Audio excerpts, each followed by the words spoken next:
Right. We cooking on YouTube. YouTube was good, YouTube, man. Y'all are the greatest, man. We love y'all way more than Facebook, man, because, you know what I'm saying, like, y'all be showing mad love. Plus, we get paid when y'all show up. You feel me? So, continue to. Feel me? We love y'all. Yes, sir. It's a fact. It's a Fendi. Every time I come in the press room, you in the press room. Working on our Stars Hot-Tronic heat press. Using all the vinyl. Making all the picture tees. I like vinyl. I'm about to just load these boxes up. I'm out your way. Man, you gotta be a crazy little brother to get fired on your day off. What you get caught stealing boxes for? Man, I didn't get caught stealing no boxes. He said he caught me though. You get our rent paid. Why don't you go in there and ask the girls real fast to see if they help us pay our rent? Don't sound like a bad plan at all. What's up, Pop? What's up, Smokey? I'm trying to set up a meeting with the girls, man. Okay. Y'all wanna help me and Craig pay our rent? Craig still owe me money from the last time he got me. He gotta learn a lesson. He shouldn't be stealing. Go ask him to tell that girl from last night to give him some money. What they say? They said it's slow for real. I'm about to just ask boss when we get our job that night. Of course you can. Yeah! Nah. Yeah. Y'all actually won an award, the Boss Mag 2009 Ohio Hip Hop Award. Y'all won for that media outlet thing. Man, I don't even know. Like, y'all won. He didn't even know he won it. Nah. What'd you say? Who was it? You won the Boss Magazine 2009 Ohio Hip Hop Award. Congratulations. That's legendary. That's on you. Yo. What's good? It's your boy Peanut, a.k.a. Dash Resource. I got my man Stacking Smedro, the commando. Trapping like he's still in the bando. Yes, sir. What's up, this Smed? Welcome to the Legendary People Podcast. You got to lose a point early. We want everybody to go to our YouTube channel, first of all. And do what? Like, subscribe, ring the bell notification so you can get notified every time. Every time? Every time that we drop a new video. We drop hot content damn near every day. Mondays, we come on at 7:30, Tuesday and Wednesday at 6, and then Thursdays at 7:30. So tell me where I'm going to be at, man. I don't like you telling people where I'm going to be at, man. Well, this is our schedule. So if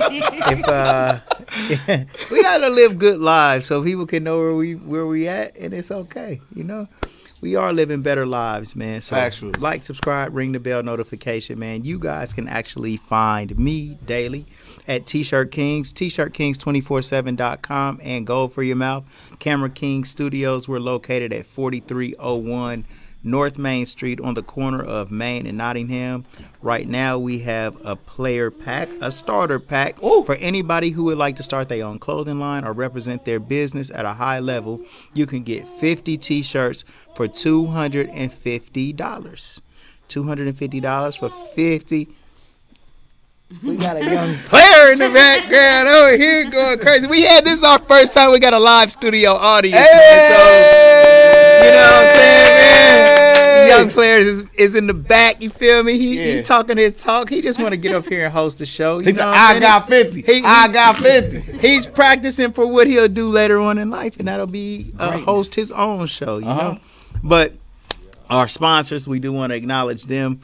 Sheikhs for breakfast, Agnes All Natural Grill for lunch. If you're ever injured in an accident, call attorney Michael Wright, 937-222-7477. Make the right choice when you want to get lit a little bit. Our greatest sponsor. Wait. Let's put him in the proper respect. Our greatest sponsor is my man Biggs, bro, with the Kiara Wine, bro. He show up on time. Kiara Wine on time. And relax and unwind with Kiara Wine, man. My brother Big, man, Antoine Cunningham, you can find him on Facebook, or you can go to More for Less and get you Kiara Wine. He done came through and laced us up tonight with about 4-5 bottles. You know, like 6 or 7. Make sure 6 or 7, 8, 9, 10, 11, 12. We'll do the motherfucking whole electric company in here. 1, 2, 3, 4. Remember that shit? 11, 12. Yeah. He brought all that shit. So Kiara Wine. And the shoparea.com, they like the baby Amazon. The shoparea.com. Delivery is always free from the store to your door. And 4 business name delivery is always free. So the shoparea.com. Yes. All right. So you guys make sure y'all go like, subscribe, ring the bell notification, and check out our YouTube page. It's spelled exactly how this is spelled right underneath me. The Legendary People Podcast. Legendary People Podcast. All right. So without further ado, my brother Peanut Johnson, over to you. Man, bro. normally I say you buy this, but man, you forgot Camera Kings. You forgot. I said it at the beginning. Bro, like, what about Dash Resource? Like, you know what I'm saying? Like, Did forget that. Well, let me tell you. Dash Resource, sales stocks not dope. Every Sunday on the Dash Resource channel on YouTube. Man, my brother Peanut teaches you how to get a big old bag from selling stocks. Yeah. So sales stocks not dope. Every Sunday on the Dash Resource channel at 8 p.m. Peanut. Yeah, there you go, bro. now, bro, you bodied it, bro. Thank you, bro. I'm proud of you, Yes, cuz. sir. I'm proud of you, man. Yes. So here on the Legendary People Podcast, you know what I'm saying? We like to interview legends, especially like finding the ones that's literally like on the cusp of doing something great. We have a lot of legends in the building tonight. You know what I'm saying? Shout out my man B-Nut, man. Look that B-Nut. You know what I mean? So the whole like meaning behind doing the whole Legendary People Podcast was for us to highlight people that are doing great things. Also, we like to highlight people on their road to do that. So we highlight people and their legends and their legendary stories. So without further ado, we have Miss Mystic, Alina Mystic, Marquis with us, Mystic Gooden. What's good? How are you? Hello. How are you? Good. What's up, Mystic? Yes. You know, black folks always want to put some stank on my name. For sure. Whether they say like Mystique or something like mystical or I whatever. mean, Or they say, you said Elena. That's cute. what is it actually? Elena. Smith. Take a point. Smith. Just take a point from. This is the first time a First guest time, a guest took a point from me. a guest took a fucking. A guest took a point from me, man. So I was gonna take a point from you earlier because you said Biggs with the S. That was weird. big is like fucking up all over the place. like plural, like whatever. All right. this might be one of the ones for sure. So here on the Legendary People Podcast, we'd like to find out where our legends grew up, which is called the origins. Without further ado, where'd you grow up? I grew up between Dayton, Ohio, and East Atlanta. Okay. So, like, where did you grow up first? Dayton. Dayton? Yes. Whereabouts? Miami Valley. I'm born there. You know. Where was you born? Miami Valley. There Oh, you wow. go. I went back home to Kettering. Okay. I ain't about to claim Dayton immediately. You was born at, I was born at Kettering Hospital. I'm not from Dayton. What? I'm not from Dayton. I was born at Kettering Hospital. No, you wasn't, You niggas drag your cans back in the street. You niggas drag your cans back into the streets. Man. Yeah. How you grab you niggas? Oh, get away from me. I was born at Kettering Hospital. Smith, I was born at Elizabeth. Yeah. Yeah. That's trapped. That's trapped out. That's Cincinnati Street. Don't ever call a hospital trapped out. That's unfortunate. That is so bad. All right. Smith taking over the show. Look. Don't laugh at him again. Don't. All right. My guess. I wasn't born at Kettering, but All right. I was on at Miami Valley, and I went back home, to Kettering. Then I moved over here today. Okay. So, like, what area did you grow up in? As far as Dayton, Yeah. right over here off Main. What? On Bruce. Bruce? What hood is that? Well.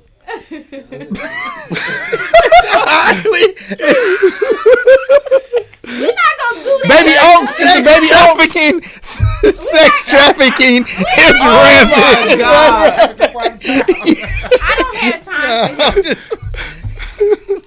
I lived on the good side, on Bruce, next to Chop Suey. Okay. Now There you go. Yeah, You did. Yeah. That's better. Yeah. That's better. Yeah. That's key. Yeah. That's key. There you go. Okay. So, like, what was life like growing up in that area for you? Like, your earliest memory of that? Well, coming from Kettering, that was a bit of a culture shock. I ain't gonna lie. Okay. What age did we come from Kettering, though? You're probably about 9 or something like Okay. that. About 9, some yeah. young You can stuff. see a difference at that age. Just a little bit. I mean, it wasn't like I was in some nice ass. We was in townhouses or whatever in Kettering, but then it was like my mom wanted a house. Yeah. So we found a house, over here on this side of town. Right. And Main Street, for real, like, say 20 years ago Yeah. or 15. I Yeah. don't think it was that that bad. It wasn't bad. Nah. It was jumping. When the Jewish people moved out, it was lit for a little minute until they put the gates up. What year are we talking about? Oh God. Oh goodness.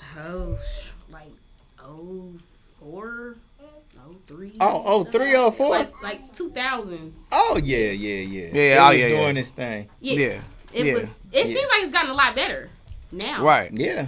I can see maybe. It's cleaned up. So who were some of your early childhood friends, like your day ones? And Smed say that you gotta say it like you call on the radio station, like you gotta say it like your friends like that. I don't have any. No friends? Not childhood friends. So did you have like a big family? Well, okay. Well, wait. Let's be clear. Okay. Right, what age are we talking? We're talking about like elementary age. Like 7th, 8th grade? Yeah. No. Elementary, 1st, 2nd, 3rd grade. Oh, they don't exist. You didn't have any friends in school? Mm-mm. Why? People been hating on me my whole life, man. Word? I swear. So from the cradle, they was already hating on you. Yeah, most definitely. Nah, so wait a minute now. We at Kettering, right? You was going to, was it Kettering Elementary? Or? It probably, I don't really remember that too much, but I do know I've been kind of radical my entire life, if that makes any sense. My mother was a part of the Republic of New Africa. Mm-hmm. And I say that to say, like, I grew up very much pro-black. It was black everything. Mm-hmm. Like, OD, black everything. Yeah. So I remember going to school telling, white kids, like, there's no such thing as Santa. Your kids, your parents buy you all your gifts. Like, I don't like white people, like, as a kid. Wow. Yeah. I don't feel that way anymore, but I'm just saying. But like, yeah. So, like, there was drama in your very early stages of going to school. Not too much. I was the drama. Right. I was the drama. So, of course, white kids they not gravitating towards that. Like, are you crazy? So, did you meet any type of confliction when it comes to that? Like you will say that, but it was one white kid that really, like, gravitated towards you to the point where they got over the fact that you were saying things? I honestly don't remember anybody from that time. Okay. So, like, what was the home life like? Home life was great. Okay, so you have mom and dad. You got any siblings? Mm-hmm. I have 2 older siblings that I grew up with in the house, but not for a long time. I pretty much grew up like an only child. So, yeah. So, you only child, you was baby. Mm-hmm. So, like, did you see type of things, like, in your older siblings compared to how you grew up? Like, was there any contrast, like you can notice just in your most hindsight? Definitely. My mom had me in her 30s, which is, that was normal back then, I guess. But there's a 15-year age difference. Okay. So my mom was like, I guess doing her thing back in it, you know what I'm saying? Then she had me as like kind of laid back, more, I guess lenient on certain things or whatever. So that was the contrast that I would hear the most from even them. Like, man, she's so soft on you. We used to get our ass beat. Right. Yeah. So yeah. So like, how was your dad? My parents are older. That's another thing. So like I said, she had me about like 33. My dad currently is like in his 70s. She's in her 60s. So he was very stern, very stoic. He worked at General Motors, retired. Very serious guy. Like, and my mom, she did construction. She was your mom did construction. What? Yeah, okay. She did the blacktop. She probably paved Main Street. Word. So yeah, I'm mad at your moms now. So, what did you say the name of the group was that your mom was a part of? The Republic of New Africa. Okay. That was way back. What is that? I'm thinking like kind of like something similar to like the Black Panther-ish type thing. Do you know some of the principles or something that like stuck out to you that you noticed it was different from the norm? Everything black all the time. Black power, black I don't want to say supremacy, but you know what I'm saying? Right. Like very much radical kind of black views. So like so with you having that as an early launch point, did you value yourself more than the average person would? I know it's kind of hard to say because you don't know how other people do, but in hindsight, what you looking back, do you think you value yourself more than the average person did? Most definitely. She did a very good job of building me up, my confidence, loving me. You know what I'm saying? My mom and my dad, they did an amazing job. So yeah, I definitely knew my self-worth at a very early age. It wasn't until later that people see that and then they try to kind of take that from you. Right. We got a comment right there too. Okay. Oh, shout out to that's like my brother Magnus. He's legendary as well. Word. Yeah. What's up with it, bro? That's the one that went viral, and they keep stealing from my brother, y'all. Louis Vuitton just stole from him a piece. You know, they keep stealing from him. Well, since we're there, I mean, well, before we go there, let's what's some of the philosophies of the New Republic of Africa? It's throwback. Like I said, I mean, no, it's cool, but for example, like the Black Panther. You know, the Black Panthers would say, you know, we should be policing ourselves. We have they had a breakfast program. You know, they was kind of like not necessarily by any means necessary, but you know, they was militant and they felt like they had a right to bear arms and they was like strong and trying to just police ourselves and build up that community. I think that they were similar in terms of that. Very much like kind of, because if you even listen to like the name, the Republic of New Africa, so that's kind of like a Pan-African mindset of like we can be our own country within this country. I mean? So kind of like separation, like sedition. That's hard. Bring that back. Yeah. So like the greatest question is, so like, what kind of student were you and what school did you go to? Elementary. What kind of student? What school did you go to first? Let's start there. So, elementary is what grade again? Y'all, I'm sorry, help me out. That's like that's first through sixth. First through sixth. Okay. Yeah. I went to a Lutheran school. What is a Lutheran school? Right. My mom was all about the best education that she could, and kind of like alternative kind of learning as well. She didn't play when it came to that, so. I guess she didn't immediately want to put me in public school, and I guess she felt like she had the means because of the job that she had. You know what I'm saying? So like Lutheran school was like a charter school. I guess more similar to like that of a Catholic. Kind of school. Okay. Like I said, she didn't play. She even sent my siblings to boarding school. So it was like religion based. Yeah. Okay. Okay. The Lutheran. Yeah, you know Lutheran, Martin Luther. Was like he's the one that made like Protestant. And Protestant is all your different separations like Baptist and different denominations the word. All Christians started off as Catholic. Then when Martin Luther King in the printing press, he said that look, we don't need a priest or a pope to interpret the Bible for us. Let's print Bibles and give them to everybody. And they was pretty much protesting. That's where you get this word Protestant from. So they was protesting the Catholic Church, and so the school that she's going to, a Lutheran church or a Lutheran school, is basically like that's the starting point of these different denominations that we see in Christianity right now. Wow, I didn't even know that. I didn't know that. Thank you, Smith. Take us up another point, man. No doubt. There's a couple left on the shelf. Just take one off of there, dust it off, and let someone cook. I didn't know that. Thanks for the so, point. I'll take it. What was it like in school? Like we was elementary school. Like what kind of student were you? Man, I wish I would have brought some pictures because the pictures explain this. Like I just didn't. I feel like everybody got on my nerves. I think teachers, like everybody. I just have always had this like. I guess because I grew up around older people, so I kind of maybe.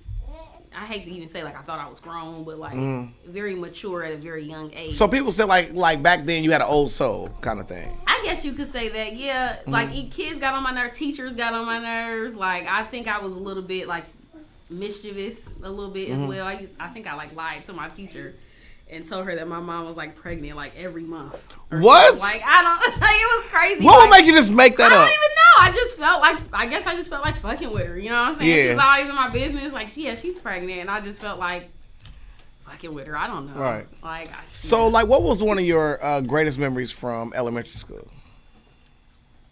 Oh man. Peanut, I really don't fuck with that time for real. So okay, well, the inverse of that, like, what is one of your worst memories from that time period? School or not school, just home life or anything of that up sort. to like 6th grade. Yeah. So after Lutheran, I went to Richard Allen. Okay. I hated Richard Allen. Richard Allen's a charter school. And what did you hate about it the most? They, kids can be very cruel, and like, I guess I maybe was just different. I maybe was, kind of misunderstood. And like I said, growing up with older parents, they probably parented me a lot different, even in terms of like dressing me or. What were some of the things that they made fun of you about? Dressing, like how I would dress or how I would look. I've looked very mature Vintage. for a long time. Yeah. But even body type, like having a, black women are very, very curvy and all that kind of stuff. And so, even at a young age, I've been like very much curvy and this and that. And I think also, little boys, they don't really know how to, they like you, they don't know how to really, they just roast your ass. Like, you know what I'm saying? Yeah, so I guess that was a little bit of what was going on as well. Just talking about how I dress, like, I wasn't necessarily popular. Right. So, that kind of stuff. So, were you getting unwanted attention also, such as, like, from older people? So, that's crazy you touch on that. I didn't get unwanted attention until, thank you, Janelle. I didn't get unwanted attention until, like, probably until I went to, like, Stivers. So, like, 7th, 8th grade type stuff. Yeah, I did get unwanted attention. Matter of fact, I got back then too. Okay. Yeah. So like when you had that happen, did you tell your parents about it, or were they too far removed from that generation, or did you have somebody that was an outlet that you talked with? Oh, my mom is my best friend. Okay. I've talked to her about stuff for a very long time. I always talk to her about that kind of stuff. She was very much like, fuck them kids. You know what I'm saying? Like them ugly ass kids. My mom is like my rock advocate. Yeah, like, don't care about what them kids gotta say. They just hating, So, I guess that kind of stuff. I always had somebody to talk to about that. So, up to this point, did you have any interest in fashion besides the fact that you didn't have, or was it anything that like kind of motivated you to start putting stuff together? Oh man, that's the best question. That's where things get interesting. Just making my point. That's the best question. So my mom loves to dress, and she loves to dress her children, especially me. She was dressing me in like African attire at like 2. Right, what I'm saying, with like the kufis and the matching thing, you know what I'm saying, of the 90s. So like she loves to dress. That came from my grandmother with her mother, and I grew up seeing my aunt's clothes. My aunt sold dope, so she was like a queen pin. Shout out to her, man. So in the 80s, you know what I'm saying? Yeah. And so growing up seeing like decadent like leathers with like fringe from the 80s, like crop jackets, like my aunt was so fly. She passed away even before I was born, but I would see pictures. I would see her clothes hanging up. My mom kept them. I would hear stories like she was so fly. She would take limos to Kings Island. You know what I'm saying? Like lace all her nieces and nephews in gold, and like she was literally that girl. The fashionista of your family. She was the fashionista. My aunt loved to dress. She had like 6, 7 kids. She was in the hood, you know what I'm saying? Right. And she literally sold dope, cooked the shit up, all that. You know what I'm saying? And so I could see how fly she was with her clothes. And then my mom was helped make me fly. I was wearing like heels in like 7th grade. And that was another thing. Yeah. That was another thing why I got a lot of hate, even from teachers. And anybody who knows, like at Rich Allen, if anybody remember me, they know. They used to say, like, my mom had bought me like a matching blazer with like a furry hat. I had it cocked to the side, like, and I remember one teacher. A babushka? No, it was like a fedora, like a female, woman fedora, and it was cocked to the side. And this was like 7th grade. No, this is like 6th grade. Mm-hmm. And I had pink. It was pink, and I had pink heels with little furry balls hanging off of them. Right. At 6th grade. So. Swear to God, no lie. And so, she would help me dress, like, she would dress me like that. She felt like it was a form of self-expression. Right. She didn't feed into, like, oh, that's too grown, you know what I'm saying? But everybody else did. But even the teachers, I remember one of the teachers saying, she thinks she out there with her hat cocked to the side. You know what I'm saying? And my mom they would always give me trouble, like sending me home in school suspension, like just hating. And these was adults. You would get in school suspension based off of your outfit. Just based off of they'll find anything. You know what I'm saying? If somebody's like picking on me and then I say something, I go off. You know, I black out. You know what I'm saying? It's no pun intended. You have from the black movie. I was black out. That's a bar. That's literally a bar. Like, you know, they would be like, you know, Missy, just be by yourself, and like it was always something. Like at every school, it was very traumatic. Okay. Yeah. So like, other than you having the fond memory of, you know what I'm saying, like your heavenly auntie, right? Mm-hmm. What is one of the worst memories from like elementary age? One of the worst memories? Yeah. I got sexually assaulted at Richard Allen. Excuse me? I don't want to say his name. I won't do that. But I did get sexually assaulted. So was it somebody your age or was it a teacher? No, he was in my grade. Mm-hmm. It was the last day of school, and he pushed me up against the lockers and sexually assaulted me. Put his finger up there. What does that mean? Put his finger up there. What? Because you know at Richard Allen we wore skirts. So. And it went. Yeah. Oh my God. Yeah. That was probably the worst. So I hated people, bro. I hated people. And then not to mention they talked about me like a dog. Like the same person who did that talked about me like a dog. And I'm like, man. So like when that happened, did you speak with anybody about what happened? No, his parent was a teacher there. So I didn't feel comfortable. It was the last day. I was done with that school because they only went up to 6th grade. So, like, I'm over this. So, did you feel like your voice would have been muffled if you would have said something to anybody? Most definitely, because I already was disliked. I already got teased a lot, talked about a lot. You know what I'm saying? So, I didn't see the point, you know. Mm-hmm. There was no point. I'm so sorry to hear that. At that, that's what I thought. And I thank you, yeah. Mm-hmm. So the next year you go to what school? I go to Stivers. Does he go to the same school also? Okay. So did you feel relieved in that regard that you won't see him again at that point in your life? I guess so. I was so young. I don't really know how I really viewed that, but I just know it was wrong. I felt like dirty. But yeah. Mm-hmm. Yeah. So with that separation, did you feel like maybe Cyrus would be a new lease on life, a new start, or was it kind of the same old feelings going into the new school?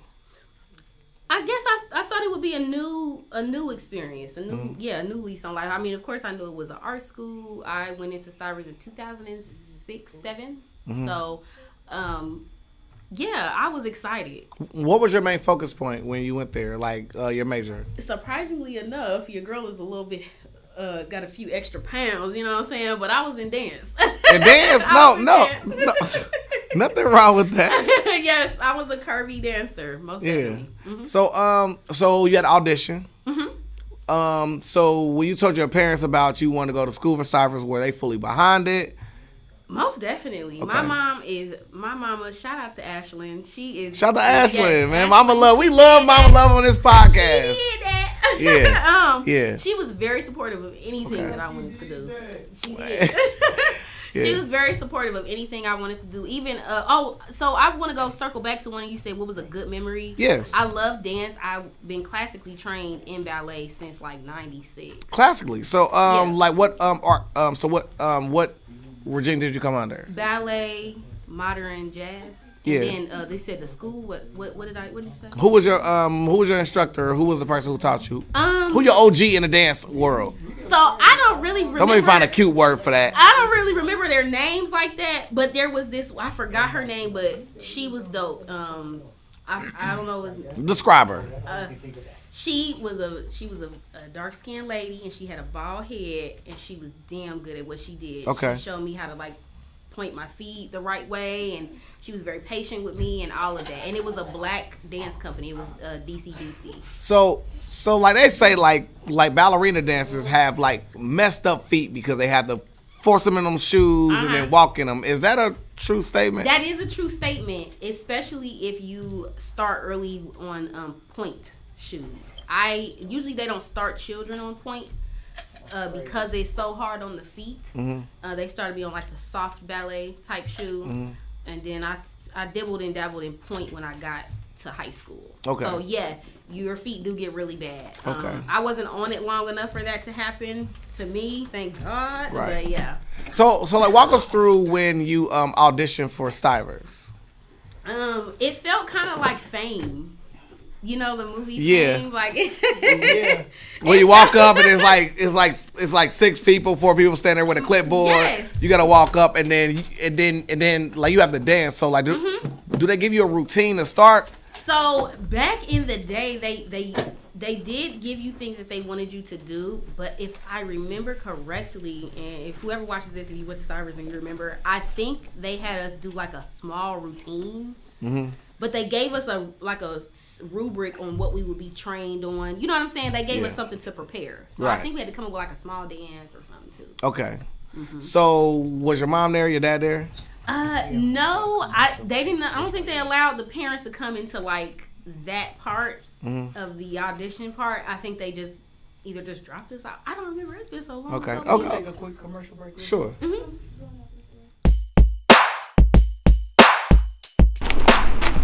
Every time I come in the press room, you in the press room. Working on our Stars Hot Tronic heat press. Using all the vinyl. Making all the picture tees. I like vinyl. I'm about to just load these boxes up. I'm out your way. Man, you gotta be a crazy little brother to get fired on your day off. What you get caught stealing boxes for? Yeah, I didn't get caught stealing no boxes. He said he caught me though. You get our rent paid. Why don't you go in there and ask the girls real fast to see if they help us pay our rent? That don't sound like a bad plan at all. What's up, Pops? What's up, Smokey? I'm trying to set up a meeting with the girls, man. Okay. Y'all wanna help me and Craig pay our rent? Craig still owe me money from the last time he got me. He gotta learn a lesson. He shouldn't be stealing. Go ask him to tell that girl from last night to give him some money. What they say? They said it's slow for real. I'm about to just ask boss when we get our job that night. Of course you can. Yeah!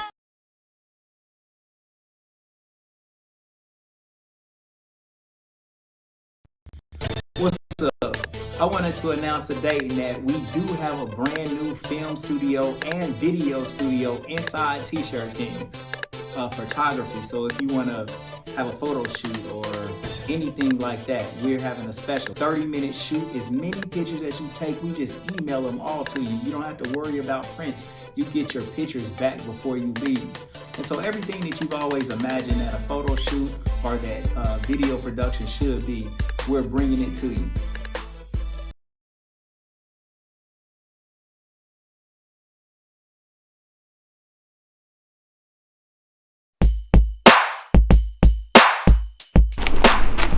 Every time I come in the press room, you in the press room. Working on our Stars Hot Tronic heat press. Using all the vinyl. Making all the picture tees. I like vinyl. I'm about to just load these boxes up. I'm out your way. Man, you gotta be a crazy little brother to get fired on your day off. What you get caught stealing boxes for? Yeah, I didn't get caught stealing no boxes. He said he caught me though. You get our rent paid. Why don't you go in there and ask the girls real fast to see if they help us pay our rent? That don't sound like a bad plan at all. What's up, Pops? What's up, Smokey? I'm trying to set up a meeting with the girls, man. Okay. Y'all wanna help me and Craig pay our rent? Craig still owe me money from the last time he got me. He gotta learn a lesson. He shouldn't be stealing. Go ask him to tell that girl from last night to give him some money. What they say? They said it's slow for real. I'm about to just ask boss when we get our job that night. Of course you can. Yeah!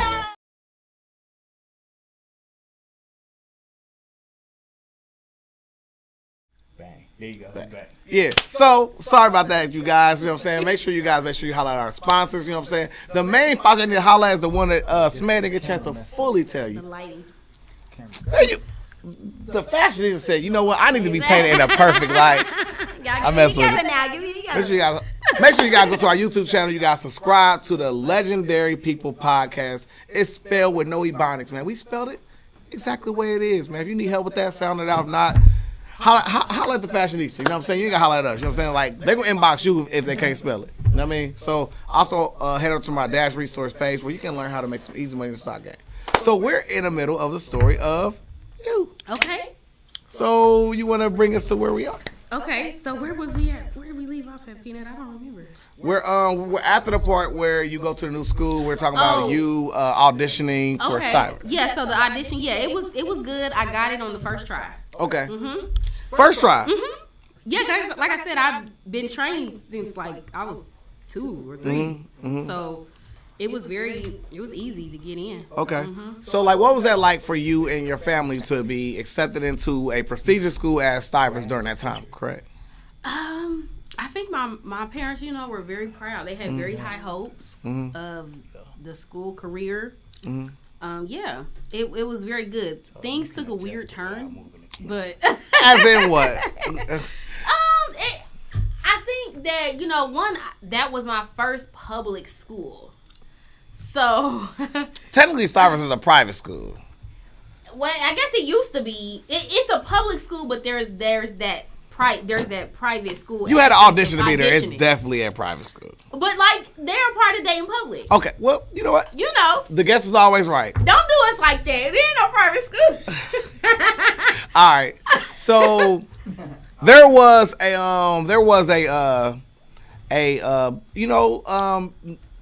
a difference between the first school and the last school. And what was one of the glaring differences that you noticed? So the first, Richard Allen did get me prepared for like mean kids. You know what I'm saying?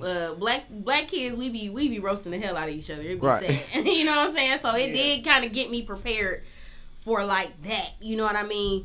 But I wasn't around older kids. So that was a little bit different. Like culture shock. Yeah, like I was around like full teenager, and then they start at 7th and then go to 12th.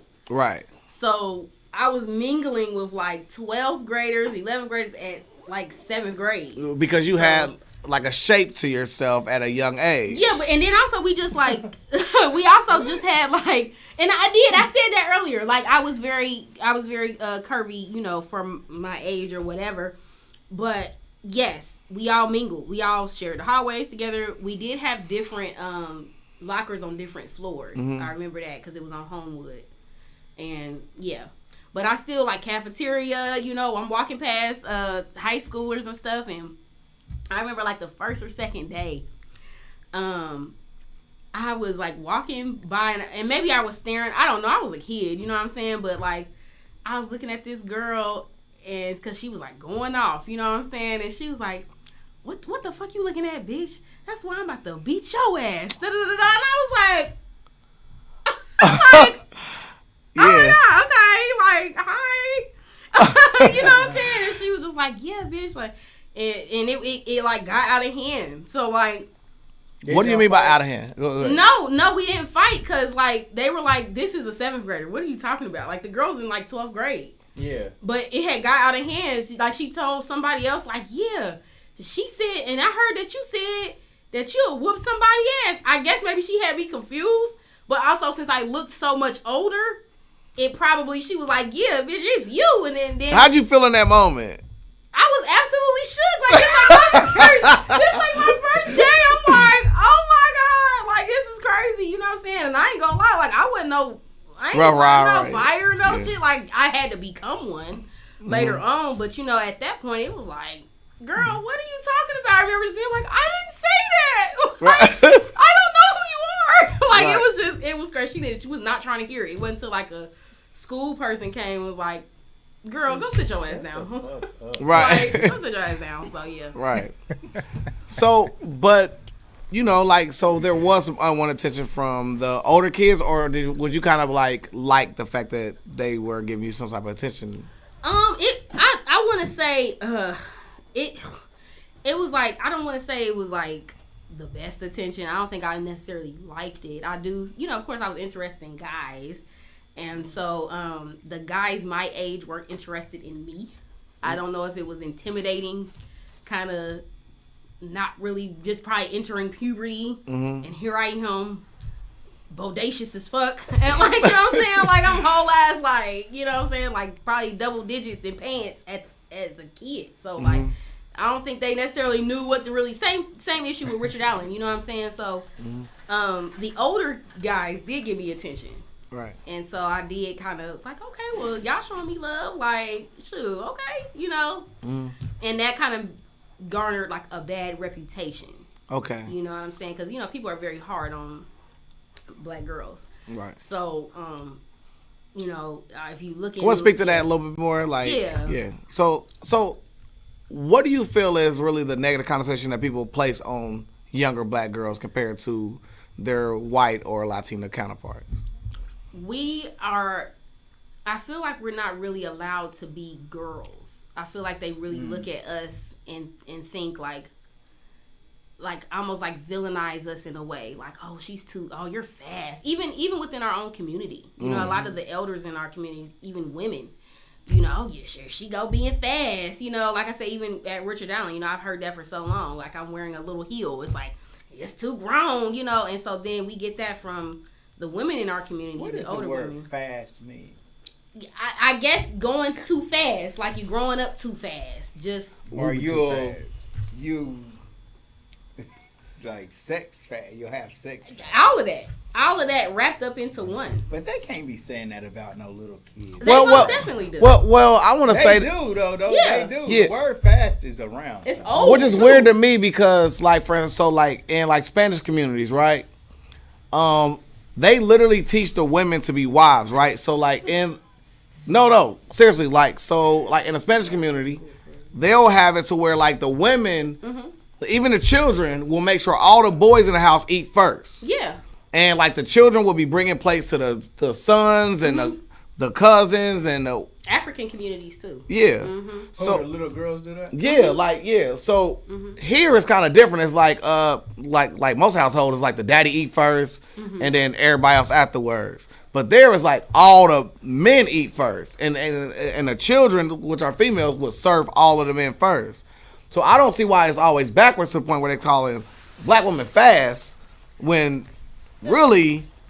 Well, you know, unfortunately within our community, we have a lot of turmoil. It's a lot of pain. It's a lot of jealousy. It's a lot of animosity. We're pitted against each other all the time. So, you know, surprisingly enough, you know, a lot of the women in our community sometimes will be jealous of younger women in our community because of like, you know, like, I don't know if you've ever heard of like, you know, a mom may being like, don't be coming around my man, you know, to like her daughter. You know what? Yeah, like that's the thing. I've never been through it, but I've heard. My mom has told me stories like, you know, my grandmother chose men over her children. Like, it's a thing. You know what I mean? Wow. It is a thing. So there's that competition aspect of it. And I don't think we necessarily talk about that enough. Right. But like, it is a thing. So some girls get molested too, like that. Thank you. I was gonna say that. Yeah. Most definitely. What'd you say, bro? So that's how some girls get molested too, like a lot of sexual assault occurs that way. You know what I mean? Like we have a lot of dismantling bullshit and oppression within our community that in healing to do. You know what I'm saying? Like it's deep. So what are some of the things that you personally saw during that stage of your life that you feel like you were, like besides what we already spoke on, what was something that you saw personally where you was like, in hindsight, that you wish that someone else would have had like helped you facilitate? Wow, that's a good question. So my mom was really good at helping me navigate through a lot of things at a very early age. I'm so grateful for her for that. I do kind of wish, like, instead of people just kind of looking at me like villainizing me in that way, I do kind of wish it would have been like maybe a black woman to teach her or somebody to kind of be like, let's redirect a little bit. You know what I'm saying? I understand you. I guess it would have kind of been nice for somebody else other than my mother to kind of advocate. A liaison, yeah, in a sense. Yeah, I did eventually get that. I did go to therapy eventually, so that was helpful. What are the things that led to you going to therapy? Anger. Tired of the bullshit. So you started whooping ass. Yeah, I started fighting. Walk us through your very first fight that led to you eventually going. Yeah. Walk through the first fight that led to you eventually having to go to therapy? That's a long time ago. Everybody remember their first fight. I don't know if I necessarily. How many fights you had since then? Goddamn, girl, you been whooping ass that damn well. It's been a long journey. It's been a long journey. That's a cute way. I was very, very upset. Mm-hmm. I was very angry. Mad at everybody because I hated how I was treated. Mm-hmm. You know what I'm saying? It's such a culture shock and my mom kind of spoke on that too. Like, damn, I did all this building up of you. You know what I'm saying? Believing in you, putting all this life into my child, and then you go to these raggedy ass schools and these ugly ass kids and bringing my baby down. Right. Like, you know what I'm saying? Right. What? Like, how dare, you know? And So when would you say that started? Like, when did it start? all of that kind of stuff. Yes. Very young. So like I said, it started probably at I'll give Richard Allen that, and then Stivers that as well. Mm-hmm. Yeah, and then even I went to a random school called Alpha because I was trying to act out and act like I couldn't read and stuff like that. So it was like Well, I'm not gonna let you run down the street with that one.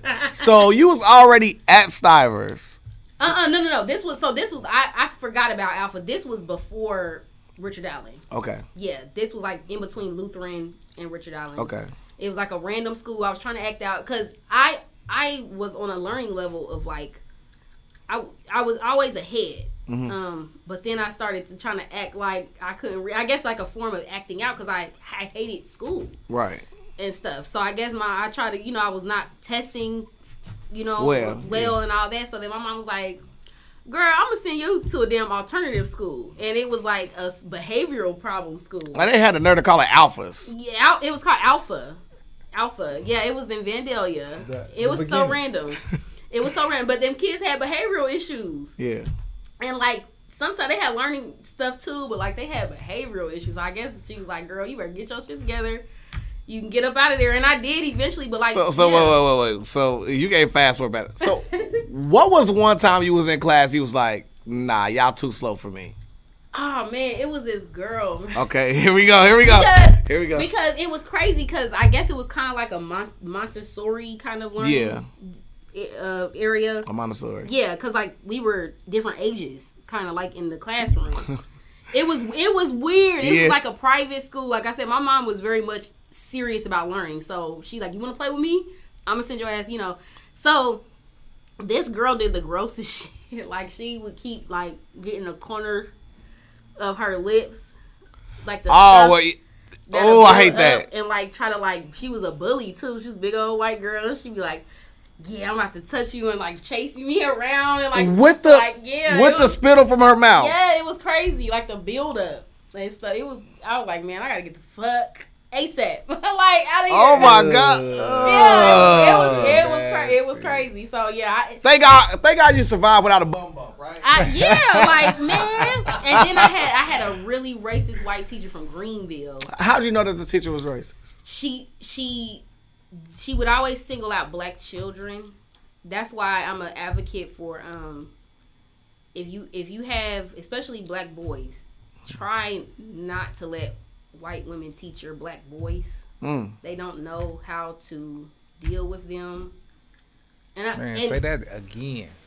Like I'm not trying to like, I ain't trying to like shake the table. You know what I'm saying? But like they don't. So if you, what did you personally see that you saw that they weren't adequate enough to teach a black son? If you notice, black kid. I don't know if you ever did any much research or heard about it, but there'll be a lot of like behavioral issues that'll come out of nowhere. They'll get to like trying to prescribe, I think they need medicine or Ritalin or whatever, you know what I'm saying? Because they're boys, they're hyperactive, but they don't see, again, like I said earlier, they villainize young black children, period.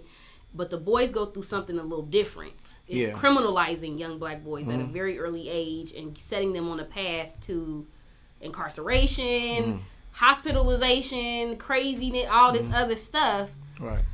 And so she was just like that. And even with me, she would isolate me. I would be isolated for days, weeks. If I which ain't healthy for a child at that age at all. No, and at that point, they need that interaction. I was probably like fourth grade. So I would be in the library every day by myself. And it wasn't until a black secretary reached out to my mom and was like, I think you need to come up here. This lady is kind of like not being fair and stuff like that, and kind of got me up out of that jam. But yeah, she would isolate me for weeks. Right. So that kind of encompasses like when we was at the Montessori school. So fast forward back to where we were at Stivers, right? So like, what are some things that like correlated with how that changed how you went to school at Stivers? Like, so it's like you had a different perspective from going to Montessori. What were some things like you saw at Stivers that was kind of similar but also different?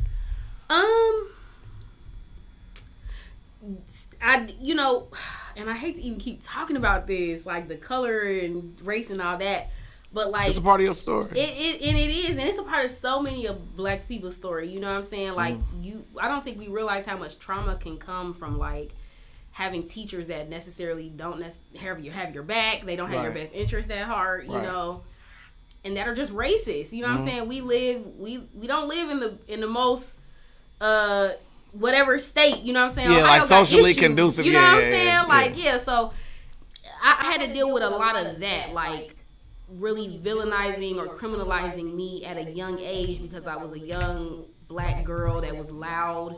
I'm not gonna say I was just rowdy, you know what I'm saying? But I'm unapologetically me. I'm yeah, girl, like all this stuff, and it's like, there she is being loud and causing problems, disrupting the class, this and that. And so I want to ask you, in hindsight, if we had this legendary time machine that me, Smet, and B-Nut are now building together, you know what I'm saying? You also can donate, you know what I mean? If you go back into a time machine to go back at that time, would you have rather been around kids like you more than being at a place that was more mixed, or would you rather like still go through the same regimen that you went through? I think I would have thrived, especially spending my teenage years in adult life, like in a place like Atlanta. I think I would have thrived in a place where I was around people that were more like me. You know what I'm saying? I feel like it's try to follow me here. If this makes any sense. Like even though I went to primarily or half like Black schools here, I do think that since there's such a European white influence here, you know what I'm saying, we're very, I guess, mixed up a little bit. Yeah. That like those kind of like beauty standards can be pushed and things like that. You know, I'll say I wasn't necessarily like a beauty standard. I didn't fit that description. Right. So what comes with that is, you're fat, you're this, you're that. You know what I'm saying? But skinny mixed girls or white girls, they're getting all the love, But if I was in a place like Atlanta, I see girls like me all the time. You know what I mean? I'm seeing teachers that know how to deal with me. It's the South, so they know how to kind of get you together at school. It's a sense of community, unity that was lacking. So I definitely think I would have thrived in a place where, most definitely. So, like, how did your days end at Stivers? And then you eventually went to Atlanta, right? So I graduated. I did graduate. That was rough. and did you switch majors or you stayed in the same genre? So dance. Yeah. So I stayed in dance and followed through. That's a bar, because dance you gotta follow through. Yeah. Sure do. I finished that. I graduated. Like I said, that was rough. Like after I like left the stage, I like walked out of that bitch. I was like, word. Peace. Like, I'm done with y'all. And I went straight to Atlanta. I was going back and forth between Atlanta from like 16 anyway. And then it was a no-brainer. You know, I knew that I wanted to do fashion design, and I went for fashion and retail management. And my biological father is there. I found out that I had biological family. And my dad, the dad that I grew up with, I found out that was not my dad at 17. So wait a minute. When you found out, were you devastated, and how, and in what way did you find out? So everybody always asks me that, like, how did you feel? Like, were you like, devastated? I have a very, this might not make a difference or whatever, but like, I'm an Aquarius. So I'm very like spacey and shit like that. I have a very interesting way of looking at stuff, is what I'm trying to say, and I'm very empathetic. My mom taught me to be extremely empathetic to people's situations. Like I like to think I wasn't like a brat about things. Right. So how I found out, she was using my laptop. I'll never forget. I had a pink laptop, And she was emailing somebody, and my mom is not like tech savvy, but she will learn. Like, she'll figure it out. And she was like, asked me to help her with something, or I just so happened to like walk behind her on the couch. And she was writing somebody a letter, and she's like, your daughter is now something. She's about to graduate. Like, your daughter. I kept seeing like, your daughter. And then she tried to lie. Mom should took a writing class. You don't keep saying your daughter. Like, you got to switch it up every night. Like, yeah, she was just like, your daughter. You know, she was like, I kept seeing the word daughter, She you know. wanted him to know it's your daughter. You know. And so I guess she was like writing this man. And Shout out to Mama Love Me and Silly. Go ahead. Yeah, and so I was like, who is that? I'm like, who are you talking to? Like, Right. She tried to cap. If she ever sees this, Drinking cappuccino. You're a cap queen, okay? Yeah. I love you to death. But she tried to cap and say like, "Oh, this is your godfather." That was a slick move by Mom. I ain't gonna lie, that was kind of slick. Get your ass out of here. I wasn't going for it. Clearly, I said, "No, ma'am. Like, you ain't never said nothing about no godfather. Like, girl, what's going on?"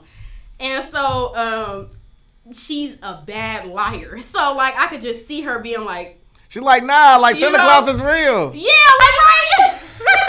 She's a bad liar because, even back to that, she never taught me to believe in none of that. You know what I mean? So, yeah. So, like, yeah. And you can spot it from a mile away. I can spot it from a mile away. So, she was like, okay.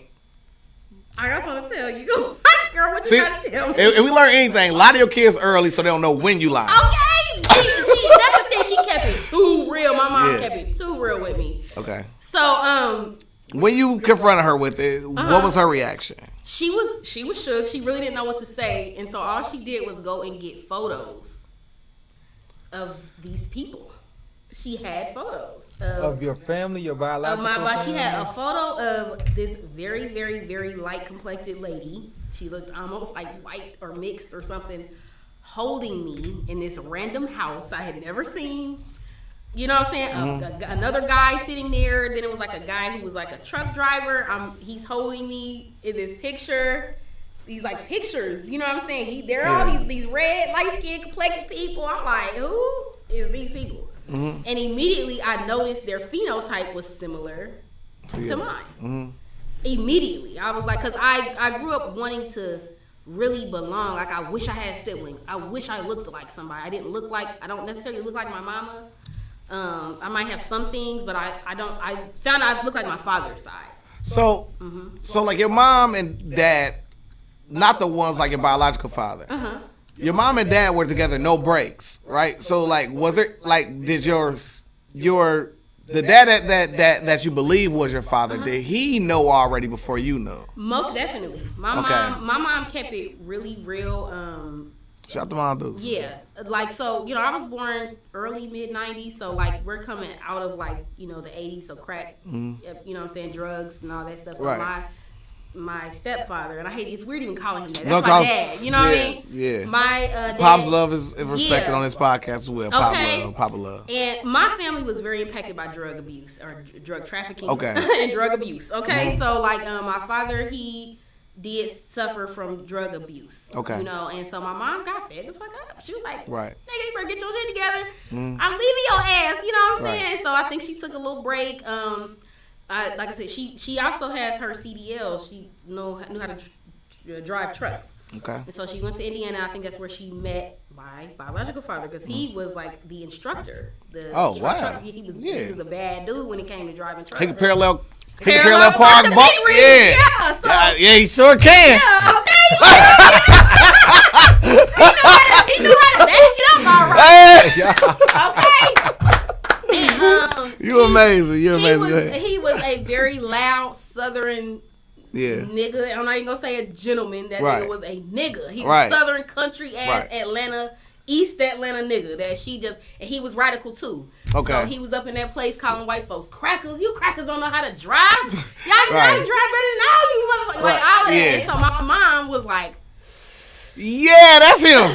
That's him. Yeah. My mom was like, this is hot. Yeah, You know what I'm saying? So it's out the mom. Okay, and so that's what she said. She was like, I love what he was talking about. He was checking the white folks. I was with it. You know what I'm saying? And so She needed a ride back to Ohio. They came to Indiana. Don't say she needed a ride. Back. She needed a ride. She was hustling. She had like hitched a ride. What kind of ride do you think she got? You know, shout to Mama Love. Shout to Mama Love. Okay.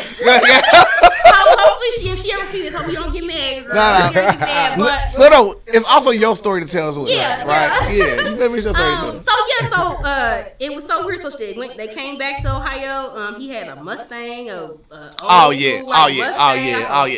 Muscle car type thing. Any dude during that time driving a Mustang, instructor. I mean, he putting in pain out here. He was doing his thing. He was like, yeah, I'll take you because I gotta go back to Georgia anyway. So it's just a little, And he slept on the floor because he took a nap or took a sleep for the night or whatever. And he was trying to holler at. I later found out that I asked him on his side. He's like, I was trying to holler at your auntie, the one who sold dope. She was more his type. My mom is like brown. My auntie was very dark, very chocolate woman. Okay, you know what so I'm saying? yeah. And that's his Steve. He's a red nigga too, so he like, I like the opposite. You know what I'm saying? Yeah. But she wasn't having it. She already had plenty of niggas, and she was like, boy, bye, But my mom still was just like, oh my God, it's him. Right. My mom is like sheltered too, and she kind of thought that was like, wild dude. Yeah. Okay. They stayed in touch from like the 80s to the 90s, and so when her man, I guess, was acting up on drugs, doing what, she like, look, I'm about to go out of town. So we had a guest on here last week, right? And it was last week. It was a couple days ago, and they talk about why do women cheat? Why do men cheat? Why do you think women cheat? In your educated perspective. So don't stitch on yourself, neither. Statute limitations is never up on the cheat. It'll be 3 dudes ago. You like, well, it's one time he think about me ice cream and then the other dude lick ice cream off of me. You already wrong, right? Be in the comments. Yeah, he gonna be in the comments. In the legendary comment section. Okay. Why do women cheat? Women are so like there's so many layers to women. You know what I mean? What's the low hanging fruit for a woman to cheat? Like what you mean? It's like what is the easy target for if a woman to cheat? It'll be respected by all women. Like that is a good reason to cheat, girlfriend. That's a really good question. I don't know. His pistol work don't work. Is that a reason to cheat? If your man pistol don't work? I feel like that should be a conversation. I don't feel like that you should just go and like hurt somebody. Okay. And be on that because of that. You know what I'm saying? Because what if it's an old flame that you never put out? Then you should have never got with that new flame that you with. So you are a person that is saying like you are kind of an advocate of saying cheating is supremely bad. I'm an advocate for it because I have cheated before. And what was the thing that caused you to cheat? He was petty. Give me an example of something he did that was petty. He was just petty. Like there was a few things. That story right there. You keep looking at the story, you keep looking away from it. That story you keep looking at, you gotta bring that one right here, and then we're gonna talk about it. It's all good. Nameless will remain nameless. Yeah. So and he ever did see what she never will. Yeah, Johnny. Honestly. And they start with a J too. He gonna know. When he watch this, he gonna know. Yeah. Like, she talking about me. Look, it's my baby father. He ain't okay. he ain't worried about me. All right. So he when we've done a lot of talking, a lot of building our relationship. We co-parent. Like okay. Motherfucker. That's my dog. Salute to him. Man, salute to the co-parent. Damn good father. There we go. Good father. There we go. Oh my God. There we go. And he's a software developer. He's on his shit. Like, okay. He's damn good. He was just petty, and we were young. We were young. He was petty. I don't think he necessarily knew how to treat a woman. I found out it's a red flag, ladies. If the mom ever tells you some shit about like his daddy petty, and so he petty, so you better be careful. You better listen, okay? Always believe the mother when she tell the you mama about telling you her like, child. girl, okay. What is something that you perceive to be petty that he did? He was just very like he was very just tick for tack. There we go. Very much like You ain't doing nothing for me, I ain't doing nothing for you. Like, Okay. that kind of stuff, you know, if he wanted to get physical or whatever, you know what I'm saying? I maybe didn't feel like it or something, you know, for a grand a bill might not be paid. I ain't giving you no money for the bill then, you know? Right. It's like, nigga, excuse me. Like, you don't get to throw your weight around like that. You want to pay for the pussy. You know, so that was very petty to me. Then he wasn't really a protector. And that's a big... How so? How could you tell that he wasn't a protector? Was he ever put in a position where he had to protect when he did? Yeah. Give us that story. So, oh my God. How long we been here? Ain't no time limit to your life story, love. Ain't no time limit to your life story. So, there was a situation where I just like, you know what, I could always tell because I used to ask him like, you can just kind of tell when you know a man ain't really about that. You know what I'm saying? He didn't grow up with a man in the house for real anyway. He grew up with a lot of women. He has a lot of like sisters and he's a little chachi a little bit. Yeah, he's a nerd. He was very much into anime. Like he said, "Bitch, man, come on, we ain't doing that." Okay. We're not gonna do that. We're gonna get us canceled, man. I ain't gonna do it like that. But he was very much like he was very into anime, very into video games. Like so he liked Tina Turner a lot. Tina Turner. Anime. I heard it's an anime. He said anime. Anime as a brother. He got my damn dad joke. Anime, duh. He got my. I'm like, huh? Shout to Vina, man. Shout to Vina. Got it. Hey, that was a dad joke. Yes, it was. But it was a good one because he had me going for a minute. I was like, oh my God, it's an anime about Tina. I want to see it. Like, I was lit. Hold on. I'm gonna be like, hold on. Like, let me go look that up right now. Like, I'm glad. Vina, bro, you doing good. All right. So he was in the Ike Turner. You are so funny. Okay. So he was really into that, you know. So it just wasn't given that. Like you could tell he probably never had to fight. Like he'll tell you he was always keeping it real. Like, man, I'm a, love not war type of nigga. Yeah. So and I really wasn't feeling that because once we had our daughter, I would ask him like, yeah, you got to be on that time when you. I used to ask. I say so. This man shit right now. Wait. We're gonna pause in the story. Man shit, like once you got kids, bro, like running from a fight is over with. Being scared to fight is over with. Like you have to be that like protector no matter what. Like you gotta embody that fact. Like, bro, I'm supposed to die over this tribe right here. Like, So in what way did you see him? Show that. So I would even just ask, and I would give him like hypothetical situations and shit. And you sit there quizzing the nigga on his. Yeah, like so if somebody come fuck with Julie, which is our daughter. I mean, if somebody come fuck with Juliana, what'd you do? He'd be like, I'm gonna pray about it. I probably just, I try to maybe diffuse the situation or. But ask him not to fuck with him no more. Fucking with our daughter, bro. Like you ain't gonna and like he did it. I'm gonna ask him how much they lift. Okay, yeah. So then shit had hit the fan one day. This is years down the road. Oh shit. And I was picking him up from where? Work. Okay. We was in Atlanta, and I was downtown Atlanta, and so they be having like valet and shit like that at the building that he worked in. And I remember being like, I was like, man, hurry up, cause I call them sand niggas, excuse my language, but he was like Ethiopian or some shit. You know what I'm saying? That's fucked up. But I ain't saying you can't cancel us. You can cancel. Sorry. But it's just a little joke. You know what I'm saying? But they call themselves sand niggas. They niggas though, but they be trying to act like they not niggas. Yeah. Y'all black, okay? So you just call them sand niggas then. They sand niggas. So but he was like Ethiopian or something like that. So but they are like super disrespectful as fuck. Okay.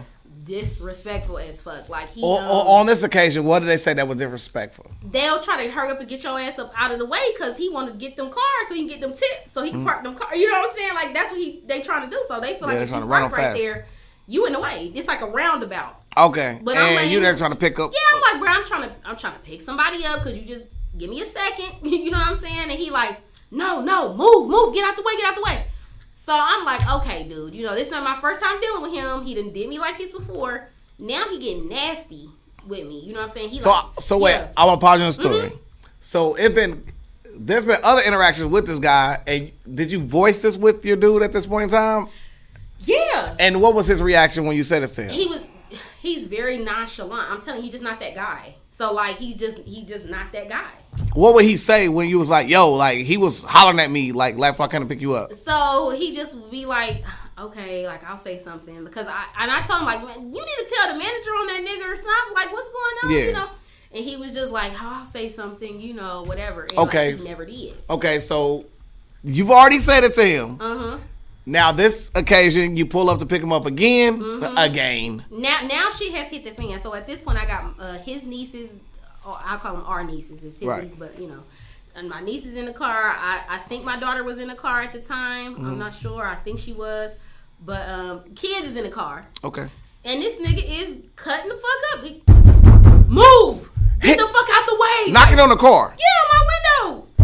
You know what I said? I'm ignoring his ass. I said, give me a second. You know what I'm saying? He's coming down. Like, just wait. Like, y'all be getting, I'm going off, you know? So he like, move, bitch. That nigga thought he was Ludacris. Follow story. What you doing if your girl tell you that? It's on. Okay. It's gotta be. It's gotta be on. It's on. All right. So, yeah. If that happens to me, I've already put in a 2 week. I put my 2 weeks in. The minute I heard that, I'm already done with this job. So go ahead. Man, I'll call him 2 weeks later and let him know what happened. And mind you, like, there's kids in the car, so they like scared. They like, yeah. What? You rattling my kids?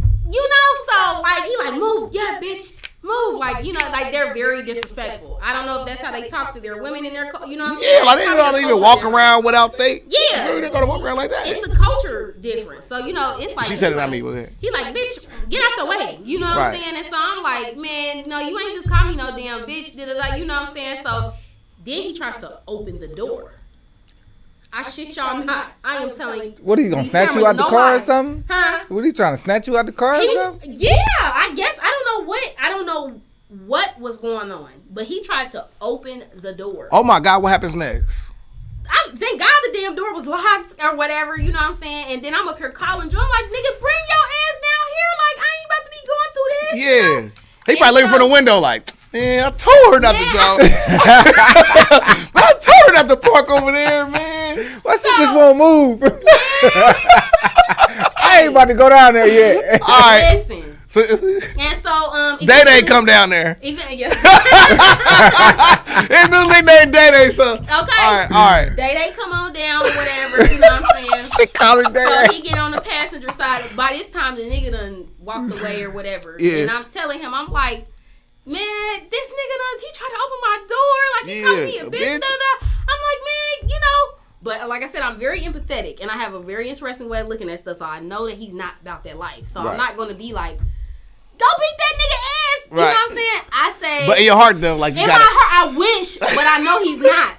You know what I'm saying? So I'm like, man, Day.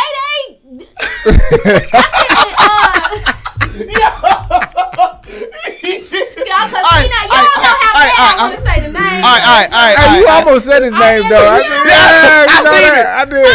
I'm like, Day. Nigga, tell that nigga you make more money than him or something. Right. Because he did. Okay. He's a software developer, so he make them, you know, this nigga valet. Well, flex some kind of way. Yeah. You know what I'm saying? Like, man, go tell that nigga you make more money than him. So you gonna get his ass fired. It's valet parking ass. You work in. Yeah. You know what I'm saying? You feel me? Nigga, you the help. He's like, man, you know, like, just chill. Like, he's dismissing the fuck out of me at this point. And so he called me a bitch, bro. Yes, that's how I am. I was like, and it was so crazy because it was around my fucking. It was the day after my birthday. It was Valentine's Day. You can't. Wait. Yep. She done named 2 anomalies, right? Valentine's Day and your birthday. You had a whole saying. I had a whole and it was fucked up because I had got him a little gift. And everything, and I'm just like, and I remember just my heart was fucking, bro. I'm like, this nigga is not the man for me. So that's when you gave somebody else some pussy. So it. But so I will say there was many times in our relationship where I got to the point I just kind of knew like this is not. It's not the one. Like I said before, he was kind of petty. He was tit for tat, you know. And it wasn't really like giving the masculine energy. How you gonna be tick for tack with me, but you gonna be tick for tack with this nigga though? Like, because that's bitch made. Yeah. And yeah, so we did have a point of separation. Like we did dirty shit to each other. So you turned into Jada Pinkett. You had some entanglements. I had an entanglement because I was very unhappy, but it was a situation where is my daughter's dad. I didn't know how to is my first daughter. I'm just like, I don't want to just ruin this and whatever. Right. And so eventually it all came out. We talked about it, whatever the case. He ended up pulling a fast one on me. He had me drop his ass off down south, and I thought we was cool. And this was before this whole situation or whatever. And that nigga had a new girlfriend. What? He got his lick back? He got his lick back. He got his lick back. Yeah, bitch, you thought. You know what I'm saying? Shout out to Day, man. Hey, shout out to Day. Nigga, you talk to right in this camera. Talk to you did that. Okay, well, I let you have that one. Right, that was fine. But we were young, like I said, and I can't stress that enough. A lot of people do not understand that. In a young relationship, when you trying to fill things out, you still smelling yourself. You still trying to grow as a person that you eventually gonna be. Yeah. You gonna have some experiments in that, you're gonna do. Exactly. Where people shouldn't really hold it over your head as high. So. And so like I said, we were just young, so that was trash or whatever. But this situation happened as we got older. That whole that nigga did it, whatever. So then, long story short. Shit was fucked up for days. At this point, I had just moved back to Atlanta.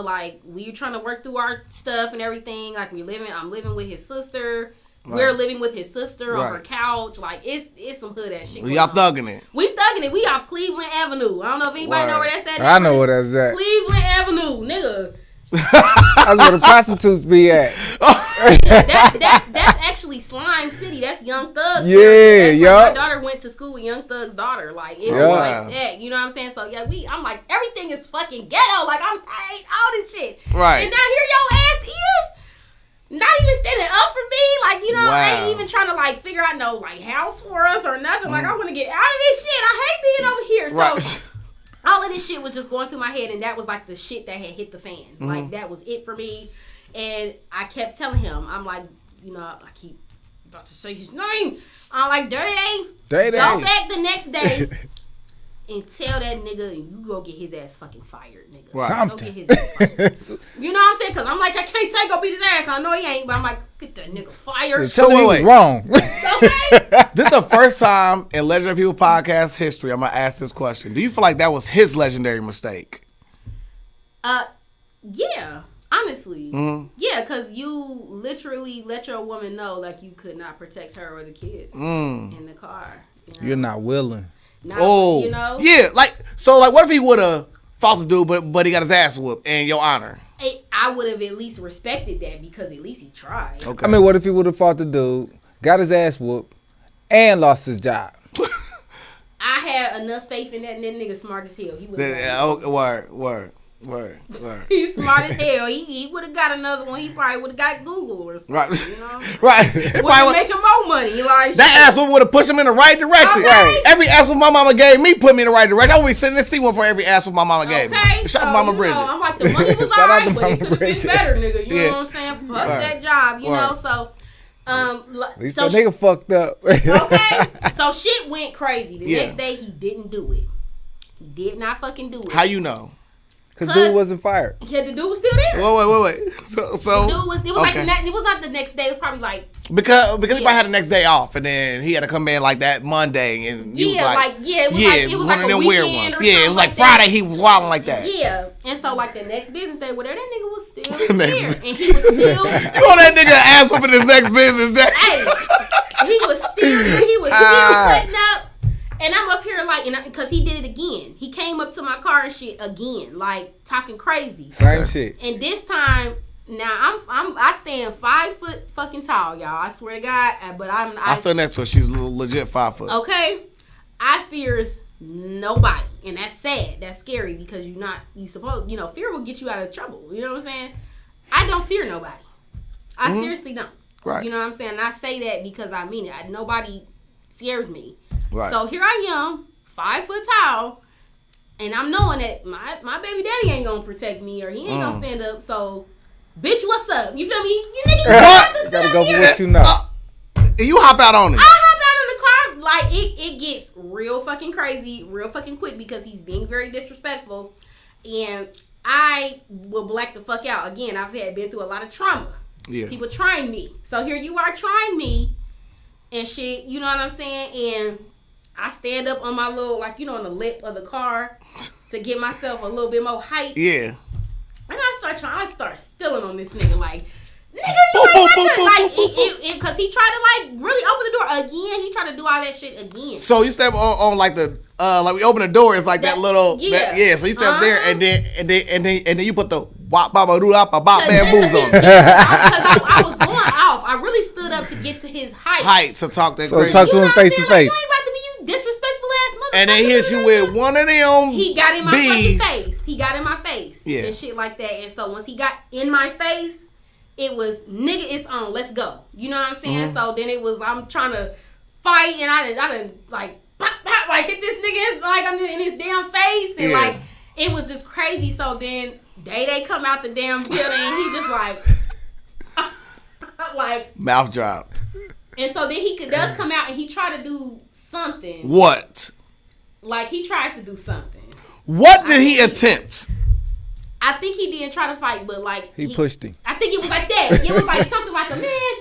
Get off my girl. Get off her. Yeah, like that. And get off of my girl that I love. Get off my girl. Get off of my girl I love so much. Man, get off of her right now. You could tell that nigga was. I'm calling the authorities. The other nigga was ready, like, you better get her, bro.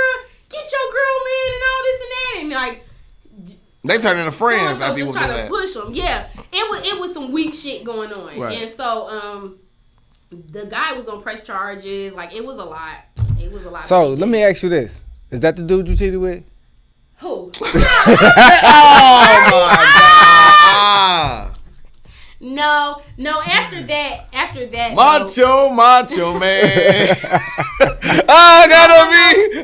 After, and I will say too that it was not a proud moment. I probably was like 24 at the time. So right. It was a proud moment. You know what I'm saying? I've come a very long way. So at that point, were you doing any modeling, anything of that genre? Were you doing photography? What things during that time were you making building blocks to be who you eventually become a legend of being? Oh man, so before that, that's when that went viral, and that went viral here in Dayton. We shot that right downtown. Word. Yes. The artist is Agnes Giuliano, and he created those beads. Those are 3D printed beads. I shot the shot. So we came together and we did that, and it was a whirlwind. It was crazy. What? So it's one show that I really like a lot. It's called I Became a Meme and I Became Viral. I love those. So what was it like the moment that you went viral?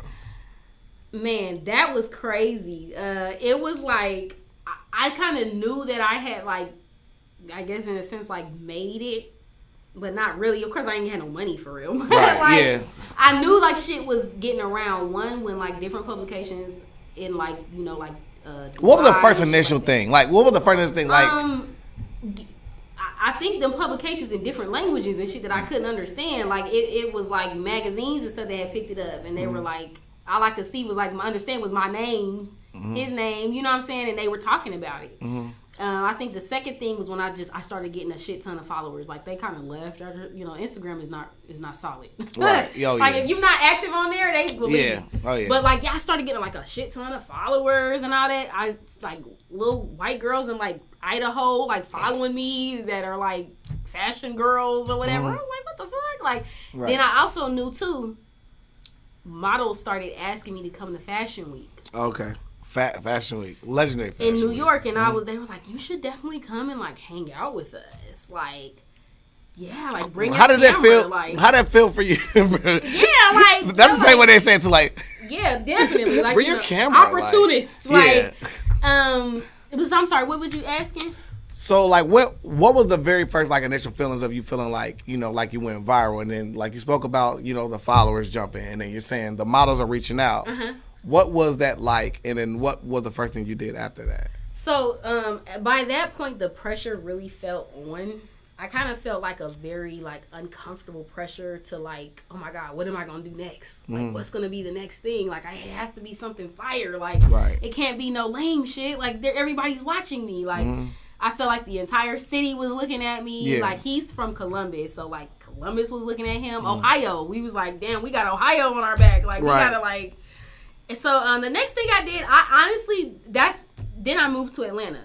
Okay. And what was crazy is like when I would talk to people or I'd say what my name was, they'd be like, what you say your name was? And then like they would literally go and show me their phone and be like, you did this, right? Like, and I'd be like, oh my God, like that's not even a picture of me. Y'all know who the fuck I am. Like random people. I'd just be trying to network or whatever, and I'd be like, my name's Mystic. They'd be like, Mystic, like you just did it, you know. So I'd be like, oh my God, it's so fucking cool. So yeah, it just kind of opened doors in that way of like, you know, I was able to get like a job in like luxury retail, which is really fucking dope. I worked at Phipps Plaza, which is a really fucking rich ass mall in Atlanta. So, you know, I was able to like rub shoulders with celebrities and shit like that. Some, namely, who are some of them? Well, when I say like rub shoulders, like them niggas just come in there and like shop and shit, or whatever. Right. You know what I'm saying? Hey, what's up? You know what I'm saying? Like, you know. Were there any drawbacks to the newfound fame? Like, because we all know, like, so like once you pop in here, or like for instance, like nobody love you. Like your own home city won't love you till everybody else love you, right? So I've seen that in my own regard where everybody else follow me, then people from my like, bruh, you've known me since I was 7. Now you want to follow me out of nowhere. What were some of the drawbacks of, you know, having fame somewhere else and then people back at home looking at you in a different regard? Like drawbacks? Yes. I think I realized like people are really fake as fuck. Like, you know what I'm saying? Like, damn, y'all didn't realize the greatness before this, you know? And I feel like Day-In has kind of a problem with that, you know what I'm saying? Hating Ohio for a reason. Yeah, you know, like it's very sad. And I still feel like I don't be getting the love and shit that I deserve. You on a Legendary People podcast. How much more love do you need, love? Like, they bought in 7 bottles for you. That's you. That's you. That's y'all. Everybody else be kind of like, you know. It be We like, are the supreme table. Like, okay, so, yeah. And again, I really do appreciate, for sure, you know, being here. But yeah, so, you know, it's just kind of that weird, there was that weird kind of energy. So let's talk about the flareandfocus.com era. Flare and Focus, I came up with that during the when the pandemic first hit. Okay. I had a lot of time on my hands. I felt like I could do it with working in luxury retail. That's a very cutthroat industry. It's not regular retail. Right. So I'm selling like thousands of dollars in clothes, you know, and shit like that. And I was like, you know what? And when I was rubbing shoulders with these celebrities, I would get to style them, dress them, things like that. Like, if I can do that shit, these are celebrities, this shit's easy. I can do that shit myself. I can be my own. I've always wanted to be a stylist. I remember when Queen Latifah had a show, she had like a stylist on there, and my daughter was like a baby, and I was just at home, mom, and I was like, a stylist, that's what that shit's called. I can do that. Right. So that was like years ago, and then when I finally got the job, that kind of let me know, like, oh, I can do this and get fucking paid. Like, you know, I made like $500,000 for the company I was working with, selling clothes, you know, making people feel good about themselves, help boosting women's confidence through fashion, through style. And these are big names type of celebrities, and they still need help. Yeah, with, absolutely. Like, shit, and they still have low confidence. They still, you know, and when I would just help them with that, they would be like, oh my God, you're so good at this. It got to the point they would ask for me. Like, people would come in and ask for me. And so that just made me want to do it myself. And I came up with the name in the shower. I was like, Flare and Focus. Like, I want to, you know, focus on, you know, your flair. Like, you know, your fashion. You know, flair, another term for, like, fashion and style is flair. So I was like, I want to focus on that for that person. Right. You know, yeah. Word. So, do you see yourself, if you could go back and do things differently, do you see yourself in a different path than you would have like originally like came out to be? Like, what's something you would have been better at something you perceive that you would have been still good at if you would have chose a different path? That's a good question. Because I honestly feel like I've always seen myself as like a diva, girly girl type fashion person, style person. Maybe my code switch game is something serious. So maybe like some sort of like coach or secretary type thing or something like that. Like I know how to talk to people. Right. If that makes any sense. And I'm damn good at debating. So I think I probably would have been good as like, an attorney or something. I got a question for you. I'm just kidding. You gotta say it for the end. I already know where he going. So you talked about this very personal thing, which fashion person, because we both love fashion, right?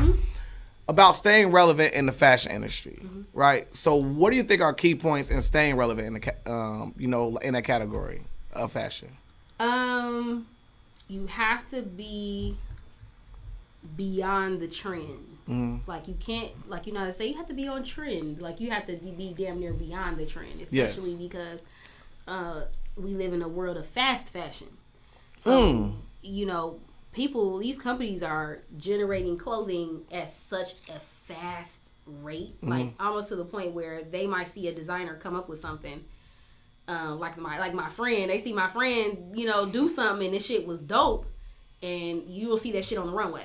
It's already trademarked. Go ahead and try it. You know what I'm saying? It's already trademarked. Go ahead and try it. They're cease and desist the hell out y'all. Yeah, I don't know if y'all know, but there is a such job or career as fashion forecasting. Okay. And so these are people that are supposed to go. They're hired by brands and everything, and they go to different parts of the country, the trenches, the world, and shit like that, and see like what's the street fashion looking like in the UK right now. You know what I'm saying? What are the Africans, in the UK straight from, Nigeria, what they're wearing right now? You know what I'm saying? What are the kids loving? What's Korea doing? You know what I'm saying? Right. Like, all of that primarily is people of color, what they doing in the streets. And then you'll see that shit on the fucking runway. Yeah. So I'll be remiss if I ask you about, because we're talking, we're definitely talking about fashion, high fashion. One of the big topics of the recent was, like the Gucci with the blackface hoodies, whatever. So like, how did you feel about seeing them? Because you're super woke, stay woke, Folgers is pumping through your blood veins. How do you feel about Gucci making such a racially travesty of a collection? I feel like, and I don't even know how to really like articulate this, but like I feel like sometimes we as a people, as a community, we kind of let them play in our faces in that way. Like we continue to buy into like, their brands. We continue to talk about, Versace, you know what I'm saying? Gucci, Louis, Fendi, all of this stuff. And like, it's like, you know what? I really do think that they sit back and they're like, what can we package and sell to these niggas next? Right. A damn, Jigaboo t-shirt. Like, a damn sweater. Like, let's try it, I do, however, think too that that exact figure that is a historic type of image within like racist European culture and stuff like that too. So like I think that it probably holds some stake for them as well. And so I don't know if necessarily they thought that it was gonna get the negative stuff that it did get, but like they knew better. Like that shit was that was whack. Like that was super late. So I think they probably didn't even understand that it was racist. Yeah, that's what I guess that's what I was trying to say. Like it has some sort of thing for them as well. Like they don't think that kind of stuff is racist. Like for instance, so I can speak this a little bit. I have friends who are in high fashion as well. Part of my hedge fund, they're partially are like African, right? So we've had those uncomfortable conversations behind the scenes of things like even like they would be perceived as black if they didn't speak. You know what I mean? And they wouldn't understand certain nuances that are perceived as racism. You know what I mean? It's like they can't read the room really because they don't know what the room is, right? So if you factor in the fact that like they're not particularly white, they may be white skin, pale skin, but they may be, Mediterranean. They may be from a different culture of white, right. not knowing that this is offensive to a certain amount of people. But then again, I always like to tell my kid, don't be a dumbass with a smartphone. So, I mean, I don't let off the hook too much, but there can be that little bit of leeway where they aren't white bread here, racism. Yeah. It'll be that undertone of I don't understand. Yeah. I still don't think they deserve a pass for that, though. Absolutely not. That's why it's funny not. that you had said, like, you don't think that is because I didn't want to say that. Because I don't want to make it seem right, like they got a pass. You know what I'm saying? Right, yeah, I understand. But that's exactly what it was, you know. You got to be careful with their ass. Because, like, you know, they'll just like, oh, we didn't know. And it's like, you kind of knew. You know what I'm saying? Like, just like with the whole H&M thing with the kid with the monkey and all that shit. Like, come on now. I mean. But at the same time, though, some people don't ever be around black people. Like, cause I work with some people that's like never really been around black people, and they're your favorite black person. And like they attract to you, and every little thing that goes in the news that has anything to do with black attached to it, they want to talk to you about it. Yeah. Right. I've been there. I hate that. I hate that fake small talk between me and other people. Like, you don't have to look at me as a race. I'm a person. We can have a conversation about everything. We can talk about stocks. We can talk about money. We can talk about all the things. Why we all gonna talk about racially? I mean, because like when people say race don't matter, that's some bullshit. It really matters because that's the first thing you see. Is the person's race. We are visual people. You don't hear a person unless you're like, you know, blind or whatever. But like we're visual. The first thing you see is their race. Yeah. And then even if they're not that race, that's what you're gonna assume. Like if you see a person with melanated skin, you're gonna assume they're black. Especially if they're in America. Yeah. Absolutely. You know what I'm saying? Yeah. And that was the point I wanted to drive home to my African brothers was like, bro, like once you're here, you are under the same scrutiny. You can't be like, wait a minute, like, bro, they don't. I'm not black. All right, cuz like. Listen, and they real good for that. Yeah. They real good for that. That's why. Some are. Come on. Yeah, so they ain't trying to start a diaspora war here. You know what I'm saying? But hey. We all black. We all the same. So back to the debate of high fashion, which is I'm trying to venture off into that word. I'm not gonna lie. Okay. I'm literally in the middle of, you know what I'm saying, my capitalist brand. I'm actually putting it into I'm making my first lookbook. You know what I mean? Okay. Look at you. Okay. Not no Shopify. Lookbook coming, right? Shameless plug. Right, shameless plug. Capitalist though, capitalist. It'll be a capitalist, not a, you know what I mean? So but when it comes to high fashion, right? Mm-hmm. They like to always push a narrative of, you know, like the ugly shoes. So let's say like Balenciagas, right? Uh-huh. Balenciagas, name your price, right? Asics. Identical to me, right? Right. So what is the difference between high fashion and Asics that literally could swap? If you put Balenciaga tags on Asics shoes, no one would know the difference. Well, the answer to that question is what's on your shirt right there. We live in a capitalist society. So she got me right there. I already gave you a point. I can't give you another one. Right. We live in a capitalist society, so it's all about status. It's all about, you know what I'm saying? And then one thing that I was trying to explain to my dad, like I said, my dad is like, I don't know if he's even older than a boomer. What is a boomer? I don't know. A baby boomer? Yeah. What year is that? It's a year for baby boomers, but yeah. 60s, I guess. Yeah, he's a boomer then. My dad was born in 48. So he's before boomer. Yeah, he's a baby boomer. Yeah, well, so I was trying to explain to him because, like, we were seeing on the news recently, you know, since, you know, everybody's losing their fucking jobs. Like, shit is hard. You know what I'm saying? This world is hard. And, like, folks are, like, looting, but, like, we are seeing a lot of people loot high-end designer stuff. Yeah. And my dad was just like, why are they doing that? Like, they need to get a job. You know what I'm saying? I'm like, Daddy, fuck that job. Like, people want, if we got all these people parading around this shit in our faces, we get on social media every day. Mm-hmm. We hear these rappers in songs talk about this designer. They talk about these things and all that kind of stuff. People want a piece of that. Mm. They want a piece of that, of this capitalistic, society. And so sometimes, especially people that are, you know, underprivileged and stuff, they feel like, damn, this is the closest that we gonna get. Right. Is getting these Balenciagas. You know, this is a piece of happiness to kind of remove us from the shitty world that we live in. Let me get a piece of this luxury. Mm. You know what I'm saying? So they will spend their last. And they don't want no fake. You do have the people that will fake it to them until they make it. I live in Atlanta, so I know. Right. But you have the people who will spend their rent. Mm-hmm. On some Balenciagas. as a status. As a status thing, because they want to a piece of that capitalistic society. Especially if they can get it for half off. Oh, what? You know what I'm saying? Okay. Shout out to the boosters, man. Okay. You know what I mean? Shout out to the boosters. And they're willing to risk their life for it. And right. I don't fault them for that. You know what I'm saying? When you have that literally dangling in your face and you're being told this is the only way that you're that nigga. You know what I'm saying? Is if you got this. You ain't got no money. You niggas ain't da-da-da-da. You niggas ain't da-da. You want that. You know, no, I am that. You know what I'm saying? Y'all ain't gonna tell me. And so I think people got to just dig into a little bit more self-worth. It's not about that.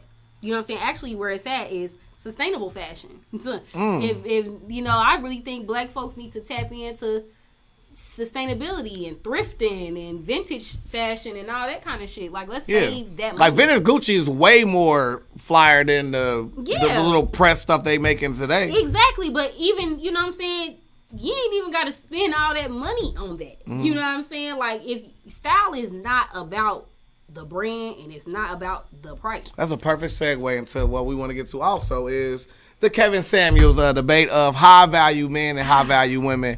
What do you consider high value women? What do you consider high value men?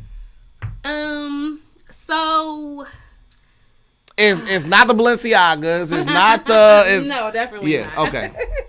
Definitely not. So I think, you know, high value women. There's already so many examples of high value women, especially within our community. Black women are the highest paid demographic.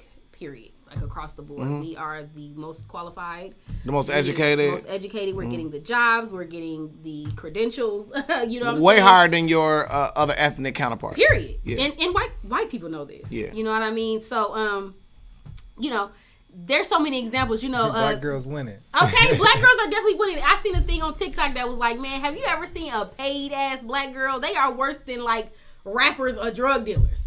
They will spend like them girls who driving Challengers and Ferraris and all that stuff. They got ice. They, you know what I'm saying? They spending $300-$400 on a facial. Like, you know what I'm saying? So those, I mean, it's just so much more than that. Of course, with like how, you know, black women are taking care of themselves now. They're going to therapy. They're doing the work to the emotional building up of themselves and all of that kind of stuff. We are understanding like what our issues is and why like men might not want to, you know, why they might have issues with dating and stuff like that. Like, black women are really doing the work. Do you feel like that is by design? What do you mean? Such as, I mean, like you being a woke sister yourself, right? Would there be a interest in holding black men down and elevating the black woman to make it to where we can't reproduce unless you are? Oh, like do I think that there's an agenda to keep black men down and then also elevate the black women? Dang, you know what? A lot of black men have that same kind of idea. I'm only asking the question because I know, like, if there's a will, there's a way. I mean, I know somebody who done made it off selling water. You know what I'm saying? Hey, shout out to the water boys. Shout out to the water boys in the hood. No, I'm dead ass serious. Like, they're literally people who done made bread off of selling water. Yeah. So like, if there's a will, there's a way. I'm not saying like to put black men down because there's a will, there's a way. Like I said before, I'm from the same demographic as what I'm talking about. Yeah. But there are noticeable roadblocks that like hinder black men. Like back when there was, you know, like the whole notion of, you know, welfare and then like the whole household. It was like if a man was in a household, they'd cut your stamps off and kick you out. So it was an agenda to keep black men not in the household. You know what I mean? And then you have the whole prison complex that literally if you get one strike, like for instance right now, like they say there's all these job shortages, right? But a lot of people who caught a felony or something like that ain't even qualified for these jobs, right? Yeah. So like they put you in a predicament where then if you do, then if you don't. Because if you don't do it, you a bum ass nigga. So you got to go out here and sell drugs because there's not no opportunities for you. And you get caught. Now you got another felony. And then now you can't get a good job. You still stuck in the same whole circle. But the woman who's, you know, particularly can just gravitate through the system and do well. I do think that there's a possibility of that. I want to be careful with like saying that, you know, women are doing all of this and being these great, you know, doing all this great shit, and that is by designed for like the downfall of black men, if that makes any sense. Like I just want to be careful with like I don't want it to, I don't know how to like for instance. So like okay, I understand what you're trying to say, right? Yeah. But let's say he applied to be a receptionist at a doctor's office, and you applied to be a receptionist at a doctor's office. Who do you think will be hired? I'm going to get hired, and I realize that. I understand that, so that's why I said yes and no. I don't necessarily think that like there's a setup of like, oh well, we're gonna like make it to where it's easier for these black women to get it, and that's gonna separate them. They're gonna not need their men anymore and all that kind of stuff. Like I'm not trying to put you on the spot, but have you heard of this thing? I'm not being combative or nothing like that. No, you're fine. She's a debater. Right. Yeah. Good. Put your hat on for a second, right? Put your hat on for a second. Oh, goodness. So, are you familiar with the thing called affirmative action? Okay. So, affirmative action, are you familiar with the point system of affirmative action? Yes, but let's go ahead and break it down. Okay, so affirmative action is like, for instance, so let's say you are a veteran. You get a point. If you're a disabled veteran, you'll get 2 points, right? If you are a minority, you'll get 1 point. If you are a minority and a female, you get 2 points. If you are a minority, a female, and black, you get 3 points. Wait, what's the difference between minority and black? Because like, there's different subsections. So like you could be a Latino and still be a minority. But like they have different grants involved when it comes to like black women specifically, right? So like for instance, so like a white woman would get the minority and she'll get the white, but she won't get the black point as well. Know what I mean? So as a black man, yes, you do get affirmative action, but you only get 1 point because you just a male. But I mean, what? Not a male, you get it because you're black. You don't get it because you're black. If you're black and female, you get 2 points. Yeah. But if you're just a black male, you just get 1 point. But that is because women are still under like they're still not getting paid as much. Like there's still discrimination when it comes to like women. Absolutely. So that I think that's why that's in place. But I do agree to an extent. I understand what you're saying. Yeah. And I agree to an extent. Black men still gotta fucking apply themselves. I ain't gonna sit and get you off the hook, but I'm just saying. That's why I'm not really trying to like speak. Y'all still gotta apply y'allself and still do shit, but because there is a point system that does benefit black women over men, black men, and men in general. But look at the affirmative action. I'm not capping. I mean, yeah, that's true, but I also think that it's a system to divide. Absolutely. Absolutely. To divide the man from the woman, and it's on us to not to fall into that. Because I feel like black women are winning. Yeah, absolutely. And they deserve it. And they should be winning. You know what I'm saying? Absolutely. They deserve it. Like they need to come up. Like men can't hold it down. Ain't holding it down like they supposed to. You know what I'm saying? And women are stepping up. And some of them are even trying to be men. You know what I'm saying? They are stepping up in the men's position. And they are filling the men's position, and some of them are doing it well, and some of them are not doing it so well. But at the same time, men are not doing. Black men are not doing what they supposed to do to hold it down the way they supposed to hold it down. And regardless to whatever the reason, and I really, you know what I'm saying, well, I can get into that, but but regardless to that, you know what I'm saying, we're not doing what we're supposed to be doing. Right. Ooh. Yeah. I mean.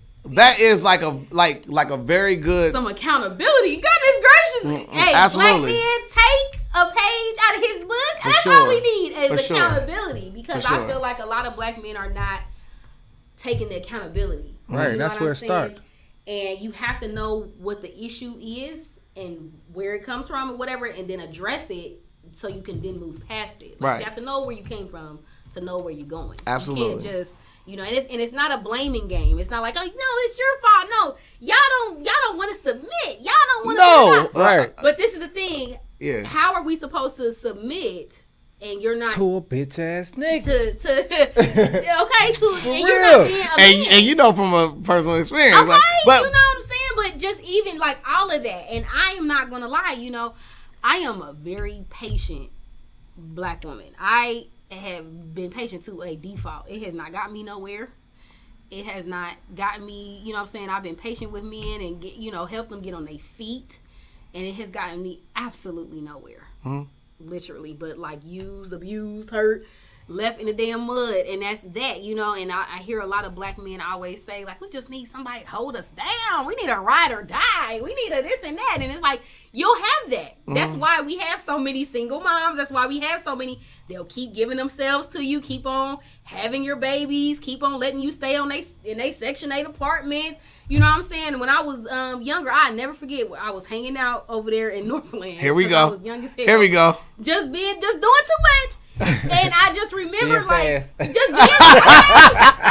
that's when I was straight out of high school too. I was right before I went to Atlanta. I was like, let me see what's going on, because I really wasn't allowed out the house like that with older parents. They was like, girl, hell no, sit your ass down. But when I was allowed out the house, I would be over there hanging out with my friends, and it was just so fucking wild because I would see niggas like open the door, holler at the girl, be like, hey, I'm about to cut through here real quick and go to the back of the building. Like, they just open the door, go through the women's house and shit, and, like, go to the back of the building. Like, they didn't want to go around the apartments or nothing. Like, and it was just so much chaotic shit going on, like drugs. Why were they doing that?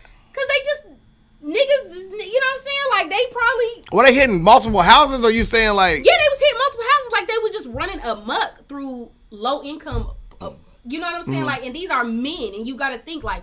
Wait. I think that is the biggest misconception of what they always do, right? And I'm not saying they always, as in like putting a connotation on the whole demographic of women. I'm just saying we can say women this, women that, because we know what a real woman is, right? And we know a woman when we see one, we know a hoe when we see one, we know a prostitute when we see one, but for some reason, when they look at somebody that's just of age, they say that's a man. Like a man honors their obligations. A man take care of home. A man does all these things that they keep getting reduced to by y'all saying that boy did this, that boy did that, but y'all saying that man did this, that man did that. Because a man are like synonymous. It's not what people put on people just because he got to a certain age.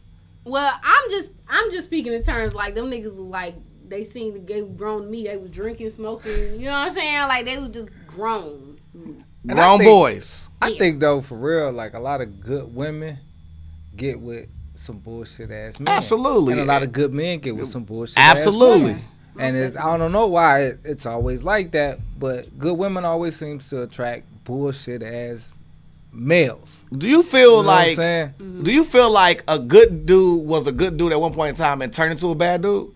Or and a good girl could have been a good girl that turned into a bad girl based off of a negative interaction with a fuck dude? Like, I think like that kind of plays into the factory of like, cause it been times in my life when I wasn't the greatest dude. I'm not the person I was 10 years ago that I am today. You know what I'm saying? I think people mature. Absolutely. You know what I'm saying? And like, yeah, people do change, tragedies and stuff. You go through something with in a relationship, and yeah, that could cause you to look at the next relationship you get into. Like, oh, this nigga on some bullshit. Yeah. I've seen that. Then you see women, or they be like, oh, I don't want to deal with men no more because, you know what I'm saying, my last relationship, and now they think they gay. But, you know what I'm saying? Yeah, it's just the person's mindset to me. Like, if you got that mindset, you got the proper mindset, and you want to do something with yourself, and you want something better, you going to take that L and get back up. Yeah. And get back on the right That's path. a man. You know what I'm saying? That is a man. Right. And a woman. Yeah. You know what I'm saying? The same thing go for her too. Like, not a girl, not a boy. That is a man and that's a woman. Because I think a lot. No, okay, Peanut, be specific, huh? Women will waste so much time putting so much energy into a boy thinking he a man. Right. Rather than cutting my trying losses. to change him into a man. Trying to change him into a man. Because we, as women, we do, especially black women, we'll fall in love with potential. Because that is what we're taught. We are taught to give them a chance, you know, just help them out, you know what I'm saying? Don't be a gold digger. Don't be a ride or die. I mean, be a ride or die. You know what I'm saying? Like, we are groomed into, like, an essentially, like, struggle of. I'm going to fix y'all right now. Are you ready to get fixed? What you mean? Are you ready? The problem with our relationships is because we do not structure it with the term, right? Because you will have somebody who goes on one date. No, forget the date. Talking stage. The talking stage is where you're talking to somebody. I can talk to you. I can talk to whoever I want to. Mm-hmm. That's the talking stage, right? Dating stage is I can date you. I can date whoever the hell I want to, right? Then you're exclusive. Then I'm exclusive with you. I'm not exclusive with nobody else. Mm-hmm. Then there's engagement. Then there's marriage. And then we are one society that the moment we talking, we together. And that's the reason why we keep having all these issues with boundaries, with who should you be talking to. Baby mama shouldn't be calling this point in time.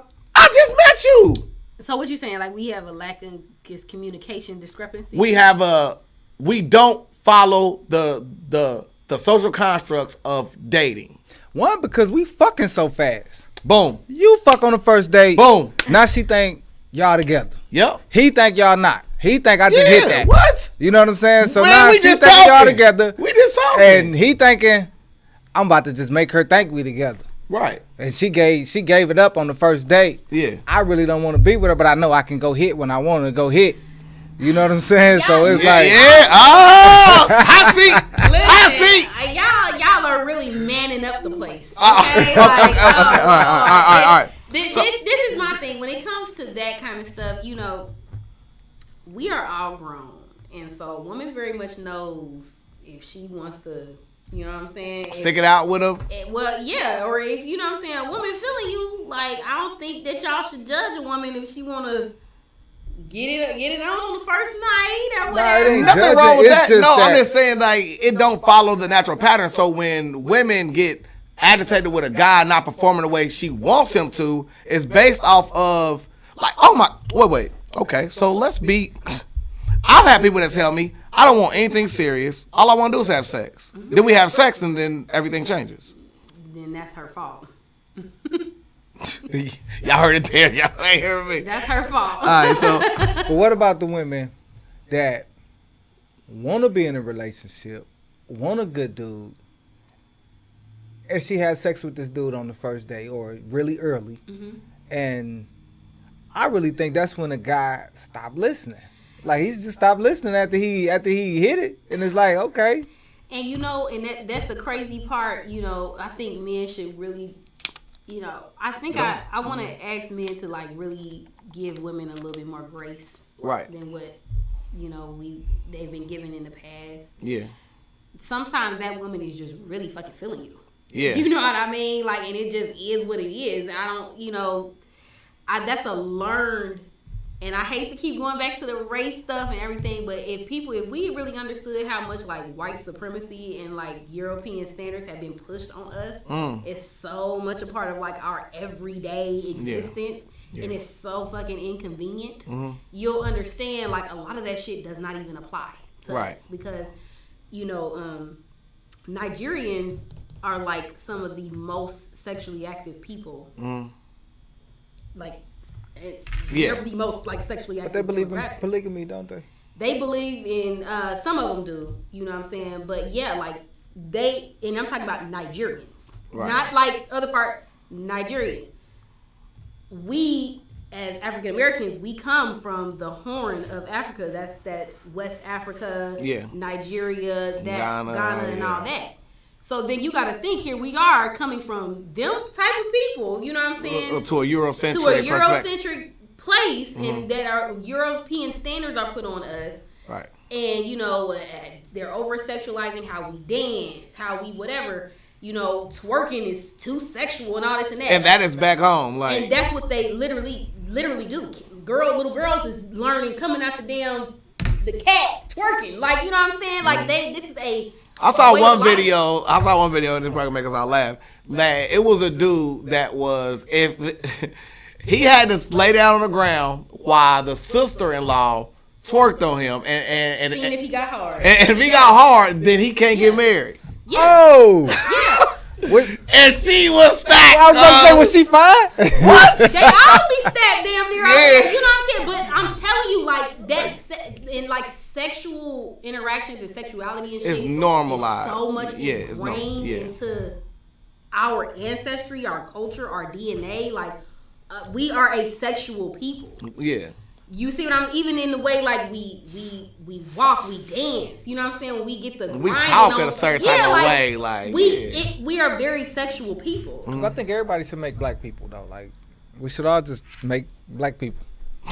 You know what I'm saying? I disagree. So what's wrong with black people? You don't like black people? What? You talking about mixing and mingling and all No, that? just make black people. Like two black people should get together and make another black Oh yeah, person. most definitely. Oh yeah, I agree with that. I'm like all that mixing and mingling, hell no. All right, so we spent enough time on the topic, even though I had one more question about what men bring to the table versus what women bring to the table. Oh yeah, we didn't even get to that part. Oh man. You want to get in it? Go. You ask your question. So, what women bring to the table versus what men bring to the table, and again, men not boys. What men bring to the table, not boys. So now, are you asking me what do they bring to the, or what do you mean? Like, What is implied that a man should bring to the table, and what is implied that a woman should bring to the table? Okay. I feel like if are we talking about like traditional standards by traditional standards, or We can do traditional and then we can update. Personal, yeah. Yeah. Or Yeah. and then personal. Okay. Yeah, there you go. Yeah, okay. Traditional and then personally what you would like a man to bring to the table. You know, traditionally, a man is supposed to provide, you know, especially if a lot of people are going by Christian standards and all of that. So if you're going by that good book, then you need to be going by, man needs to be providing, protecting, you know what I'm saying, all of that. And the woman is supposed to clean, cook, take care of the home, the kids, and all of that, right? I don't think that's in the good book, but okay. But you know, but just like, you know, but like that's like the traditional, like, you know, everybody has. You're eccentric. Has role, like role. My friend said basic life skills is what it was supposed to me. It's like a woman's basic life skills should be able to cook, clean, take care of home, take care of the kids. A man's basic life skills should be able to, you know, provide, Cook, clean, protect, take care of the home, take care of the kids. Yeah, I mean, we hybrids, bro. Like, so we do that plus extra stuff. But I'm saying, like, it's like, okay, so just think of the most modern day man like you could think of. He wasn't the one cleaning and stuff like that. He was the one that was out hunting, getting the food, foraging the land, building up the house, making the fire, so the woman could cook or whatever. Yeah. That's not my views. I'm just saying. I guess those are the traditional. You know, what I mean? The social construct. Yeah, you know. Nowadays, we have to take into account, like, women are working. Like, we are getting our own money. We're getting our own bag. And so it's not enough for them to just provide and, you know, like, home and shelter and all that. Basic life skills. Yeah, like and then, you know, back in the day, like, you needed a man. If you didn't have a man, like, you would be shunned. You'd be looked at as like an outcast. You wouldn't be protected. Like, it was all these things. You needed a man to like go into like buildings. Like, it was crazy. You actually needed. Yeah. And so men knew this. Yeah. And so I think men treated women differently. Like, oh, you need me. You know what I'm saying? You can't do nothing without me. You can't even go grocery shopping. You know, all this shit. And now it's like, you know, now that shit the tables have turned. Like, things are not like that anymore. I feel like men are like, well, damn, like, you know what I'm saying? Do you need me anymore? Like, what about me? What about me? You know, women are like, you know, so now it's like you have to come up with other ways to protect, provide, and be there supportive. You have to actually be a good person now. You can't, it's not enough of just being there and paying bills. Yeah. And I feel like men kind of don't know how to deal with that, you know? And then you have a lot of like bruised egos as well. Like, well, you're making the money, you know what I'm saying? You make more money than me. I ain't gotta be taking care of you. You a gold digger. You want somebody to like, it's just so much weird stuff going on. And if you look at other demographics, they're not having these conversations. That's what I think is just so crazy. Mexicans, or not Mexicans, I'm sorry. Latin people, Latinx or whatever, they're not having these kind of conversations. Asians are not having these conversations. Africans are not even having these kinds of conversations. You just named 3 different demographics that go off what I said earlier today, where they literally highlight the man first, such as in an African household. I mean, yes, like you know, what's it called? The Ma'at, which is African tradition, where like the woman really is the patriarch of the family, but they still use the man as direction. So if you go back to like the you know, like the Asian family, they still highlight the man for direction. They still do this in every single culture, but when you have, I think we've been so much into that Eurocentric perspective of cash is king, it really changes the narrative of, okay, so I got more money, so I direct. I make the rules. I'm the head. Yeah. Because if you there's a thing about like the feminist movement, right? Like brow burners. They didn't need. Don't cancel me. Don't cancel me. Don't cancel me. That's a real term. Google it. Do your Googles. Like what? I'm just playing card. You got to pull it up. The camera out. Huh? Your camera went out. That's how good it is to do. What? But so like they needed more people to help them with their group. And the only reason why they reached out to black women to be a part of this movement is because like they were upset about how their men were treating them at home. Meanwhile, black men and black women were fine. Yeah. We didn't need anybody to advocate for us. You know what I'm saying? Our men wasn't really disrespecting us. Like we're talking about like the 60s. You know what I mean? Like our men wasn't like coming home, beating our asses all the damn time, telling us, you know what I'm saying? Like that was their problem. They needed more people to make them stronger, and so they made us think like it's us against them, like, you know what I'm saying? And it wasn't. Right. Then if you notice, like once they got that shit figured out, they got their rights and shit. It's like fuck us. And that's the same playbook that they use today. Yeah. They still do that. Oh, you beat me today. to it. Yeah. The same playbook today, such as I'm not making fun of alphabet people, but I'm just saying, like, literally, like for instance, let's go back to the last election, right? Nothing against our Latinos or our brown people, but they literally was like, you know, they used us to get the election done, so they didn't, like, the gun went on them. And now that's black issues. You don't see them out there marching. You don't see them stepping up for black issues. And ain't it weird that it be like the saying that you put, they on our side during the time of certain things, and then once we get a different regime change, it's the Mexicans on our side. And the same thing with the Asians. Remember they was doing that like last year? Asian hate. Like Asian hate, yeah. And they was trying to reach out to the black people to help them. But meanwhile, people like me, I can't forget when y'all shot that little girl in LA and started them riots. Right. Yeah. Right. You know what I'm saying? The little, what she fuck was with like y'all. 12 or something? Yeah. I don't fuck with y'all like that. And me personally, I've dealt with a violent situation from one of them at their stores and things like that. Well, tell us that story since we're there. Well, it was just very quick. It was over there in West Carrollton. They thought I was shoplifting and shit like that and grabbed my ass up. Literally, like grabbed me up and told me to, like, put it down, let it go. Like, yeah, this was years ago. And most definitely, like, they... If you absolutely have to, I understand shopping with them, but if you don't. Like, they don't care about us. So we have to go and take responsibility too, or accountability, because would you respect somebody that don't respect themselves? But in the eyes of who though? See what I'm saying? But like, do they, you know what I'm saying? Who? Because that's a good segue. I find a lot of black pride. I find that we're very prideful in a lot of shit. It might not be in their, like, you know what I'm saying, their views of how, you know what I'm saying, but I think we take pride in a lot of things, like in what we do. Right. But I think it comes from more of allowing people to disrespect to us. Play with us in that way. And Exactly, because like any other race, you wouldn't like say with the Jews, they wouldn't let you say nothing bad, or even the alphabet people. You can't say nothing bad about them. You can't even make a song about them. You can't make a song about nobody. You can't make a joke about them. You can't make a joke about them. About the LGBTQIA community. Yeah, man, listen, I can't keep with how many alphabets they keep. Right, every letter they keep adding. I ain't even know the extra parts. Like, okay, so let me just say this real quick because shout out to them. Shout out to them. Shout out to them. And I am an ally. You an alphabet? No. I'm an ally. So I support. Okay. I am I'm heterosexual, but I support them. No, I'm not a part of the, you know what I'm saying, but I am an ally. I support each one. Shout out to the Yeah, to them. but I will say, like, I understand that it's a bit of a culture shock, but I always like to say, like, we wasn't always eating with forks and spoons and this and that, right? That we had to eventually learn how to do that. So you have to kind of learn how to become, like, PC, politically correct, in this day and age and this time that we live in. I understand that it's uncomfortable and it might be a mouthful of words to say, but this is a new way of living. And let's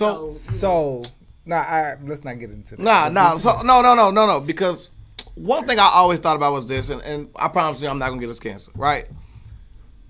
With equal rights come equal slander, right? So we can get on here all day and say, cracker this, cracker this, cracker this, cracker that, cracker that. And nobody going to come here and say, y'all cancel. Or nigga this, nigga. Nigga this, nigga this, nigga that. Wait. So what I'm saying is, with equal rights come equal slander. We got to be able to take a joke. They got to be able to take a joke. White people got to be able to take a joke. I just think if you ever want to be inclusively respected in the same regard, you got to also have a certain amount of, okay, let it ride. Because we got to let stuff ride all the time.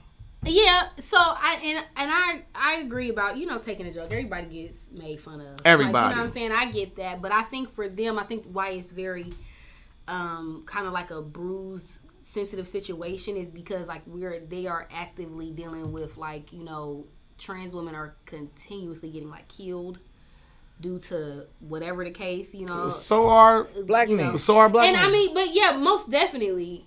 And we're not doing tick for tack. I'm just saying, yeah, we are both oppressed people. We are both oppressed.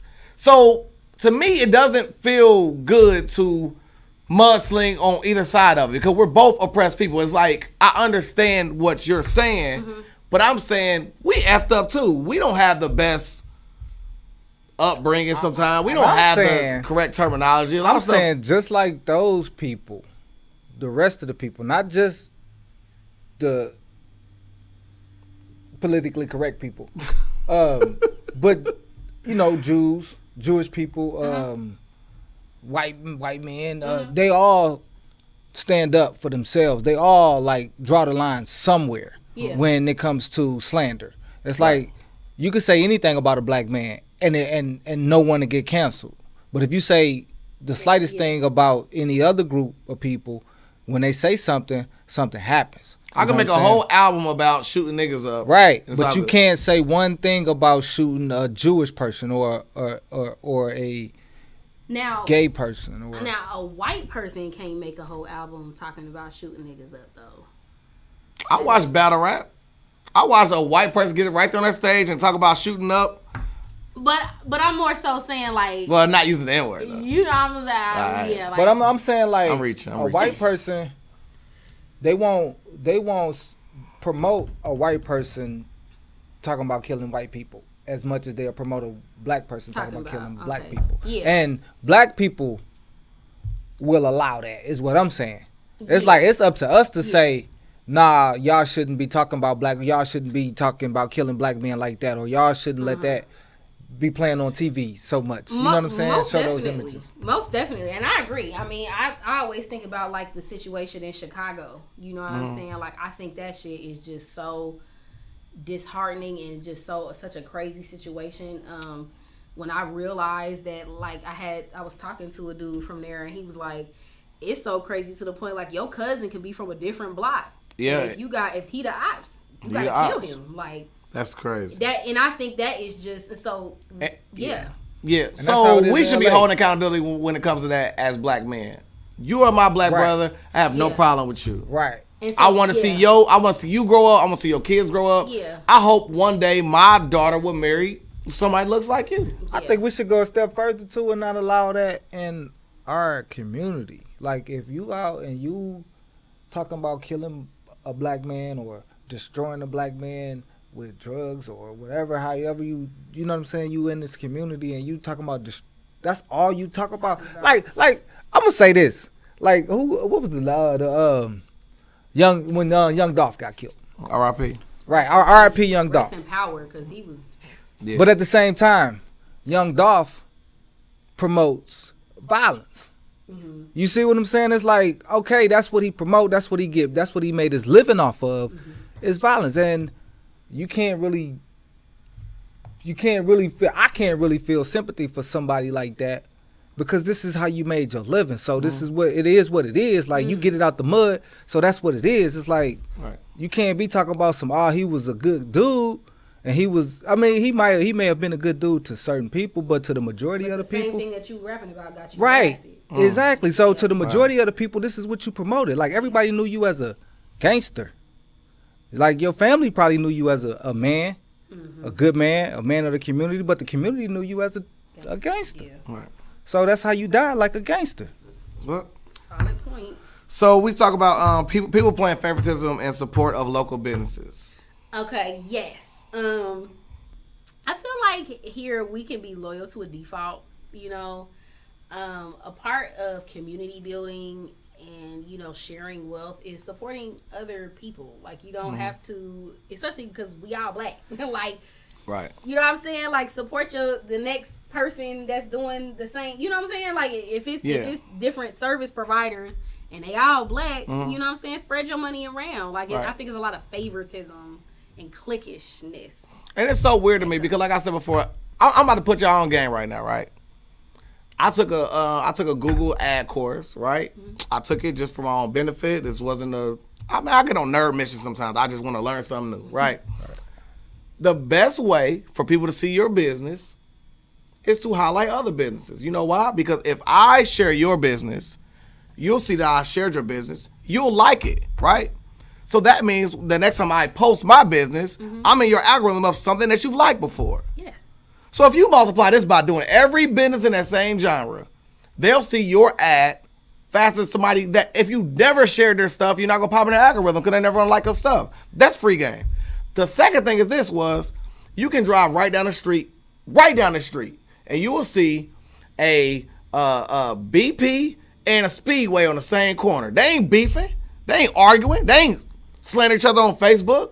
You can be in the same genre of stuff across the street from somebody and still be in business. So there's no reason for if I have a podcast, I wouldn't bring on other podcasts. We had on Danger or Fitness the other day. I bring on podcasts all the time. I don't have, there's no ego when it comes to that. Because I promise you, we'll share that washing of my fans, my supporters, we'll see his supporters, and we'll just trade. It's no big deal. We both grow out of the exchange. But people have this mind state of crabs in a barrel mentality. Right.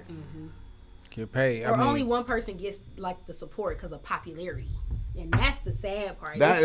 City is too small for that. You know what I mean? It's just too small for that. Like we are not in high school anymore. Yeah. Like I get it. That one person, you know, that you go to all the time and stuff. Everybody else go to. Everybody goes to this podcast, talk to Peanut and them. Like, you ain't even shameless. I respect it. Legendary People podcast. That's good. But yeah, you know, like just share the wealth. Like let's be a part. Like this, and this is a up and coming city. Like I want to just say that like we are rebuilding, and I think Dayton is doing a really good job. I could tell somebody something that will make them feel like they should know that this is going to be an up and coming city. If you drive down right behind Good Samaritan area over like in that area like where those houses are, you'll drive past this place that is a bunch of houses that are bought by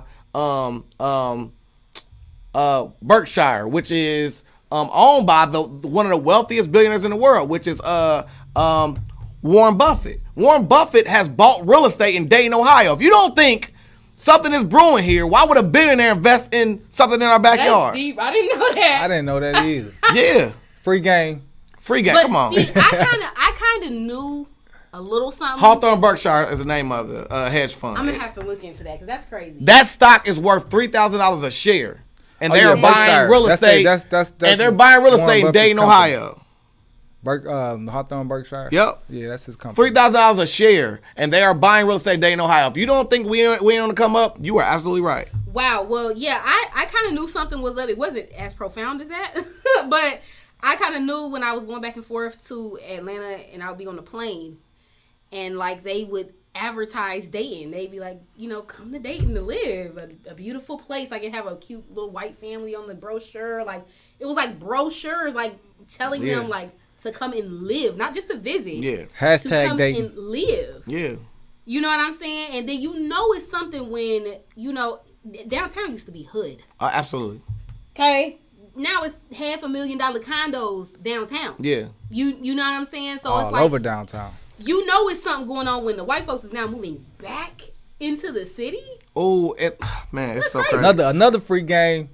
The West Side is about it's prime real estate. All of that stuff, Five Oaks area, right there off of Salem. Absolutely. All of that is prime real estate, especially if y'all talk about, Warren Buffett buying, and those homes are. So that means it's about to beautiful. be some absolutely regentrification. Oh, most definitely. In West absolutely. Side dating. And hashtag dating. And what's always weird about it is, so like right now, like they have these programs downtown right now, which another free game moment is, I cannot think of the name of the project right now. But if you need this help, just DM me and I'll have the resource for you.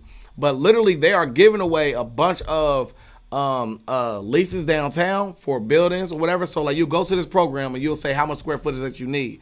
They will help you get businesses started downtown.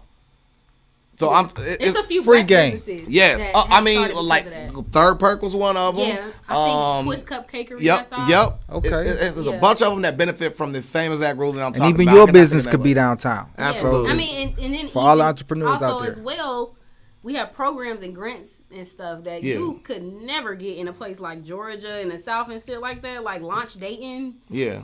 I just Flare and Focus just won. You know what I'm saying? Flare you know what I mean? Shout out to Flare and Focus. You know, so like it's a lot going on. Right. So speaking of other things, you have the Classic Beauty Project. So I was a part of that. Okay. It was actually another photographer who did that, and he just shot. You know, he reached out to me, and I was like, okay. I wonder why. You know, so that was cute. Mm-hmm. So what is next for you?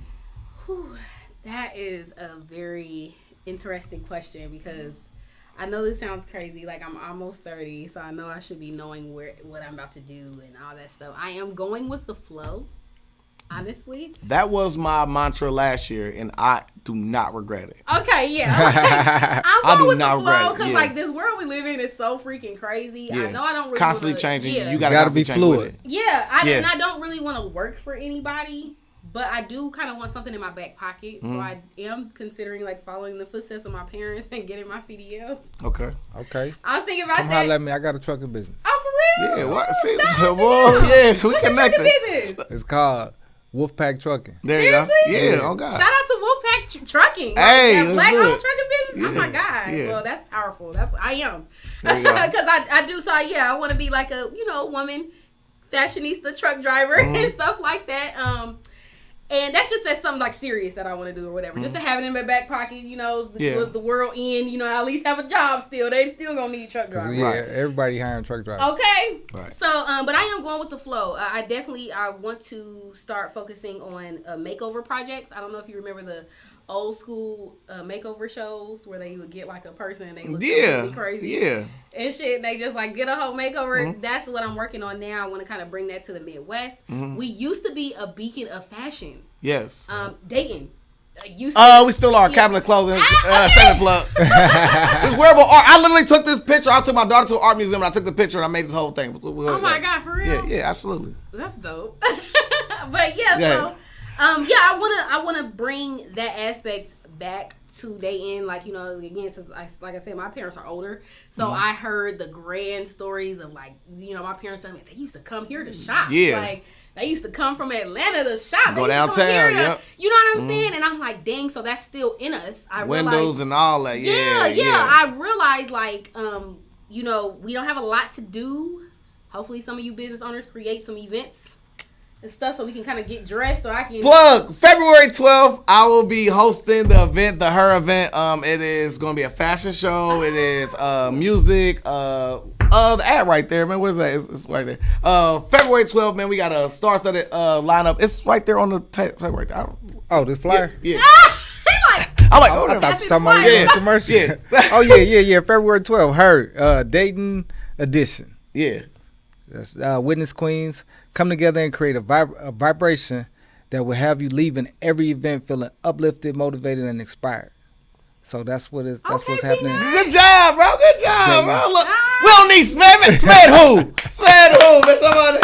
Okay, so like that's what I'm saying. Like, just come up with events. Shout the poetic, man. Yeah, I'm also like dabbling in like events and stuff myself. I kind of want to do that as well. Oh, really? I'm having a vision board party this Sunday. Really? Yes. So we can, like, it's the beginning of the year, so come together, make a physical manifestation of what you want to happen. This Saturday? Okay, vision board. Sunday. Yeah, like create, cut and Yeah, I paste know. it. Yeah, I have a studio space at the Davis Linden building, so that's where it'll be held in my photography studio. So Are we invited? Right. Are we invited? Yeah, if y'all down with that, Yeah. the entry is $15. Okay. Man, take a little punk at $15. Wait. If you don't say this punk at $15, we didn't talk about black men ain't Right. Is it worth it though? Is it worth the $15? It'll be worth it. You're gonna be getting a white candle. I do follow the more spiritual side of things, so I believe in candle work and the ancestors and manifest all that stuff, speaking your stuff into existence and all of that.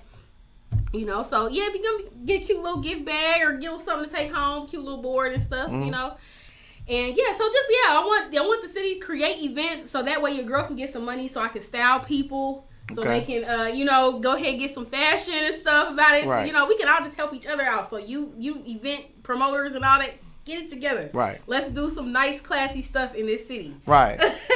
So here on the Legend People podcast, we had this thing called the butterfly effect. There's something I found in the course of my research, or something you said in the course of the interview that I found truly profound and amazing. Mm-hmm. Just your aura just coming in here was just like major. Like you carry yourself with a 5 certain on 100. Yeah, like you feel me? Feel like you carry yourself with a certain cloud of of just upper echelon to me. You know what I mean? And that's dope. And literally, like, if you look at the things that like you've done are just footnotes and where you're going to become. Because a lot of times we have people on here that really don't know what they want to do, so you right on par with that. But we've had this thing where we have legends come on here and then they'll say, "Oh, I tried this one time and I was amazing at it." And you are exemplary of that. You say, you did this, you tried that, and then you were great at it. Or, what I mean? To me, you're just naturally great. No matter what you do, if you put your focus to it, you will automatically be great at it. And it's crazy, like you said, your mantra going forward is to not fight the universe. And I'm going to tell you, from that path that I went on last year, it led me to the point where I'm the most peaceful I've ever been in my life. And I'm telling you, follow that, because we had Kilo on here, and Kilo said, when you hear that whisper, listen to it. You know what I mean? Yeah. The things that you have in plan and store are right in your grasp. You are going to be great at it. You're already great at it. You are unequivocally a legend. Thank you. Keep going, sis. Thank you so much. And I definitely want to just plug this into, come and shop at These Deals thrift store. Mm-hmm. That's another black woman on her grind, Zante Richardson. Mm-hmm. We have a joint business together. It's called Timeless Vintage. Okay. So we're going to be selling, it's curated, unique vintage items courtesy of the culture. So, that's hard. We have people, it's a black-owned thrift store. So imagine the vintage drip that's coming in there from our community, and we are, repurposing that, redoing it. Oh, it got to be some Player University in there somewhere. So it gotta be. Where is it? These Deals is over there on Stephen Fowler in that plaza next to King's Furniture. Yeah. Okay. I think, yeah. And so, shout out to her. So I'm doing a business venture with her. And, I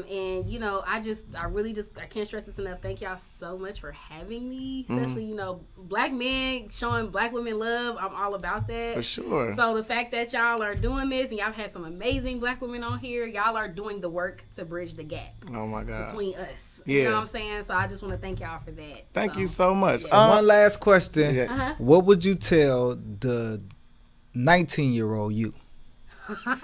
If you get in this legendary time machine, go back in time and talk whisper to her, in your ear. and What's up you being said? You today, talking to the 19-year-old you, what would you say to her?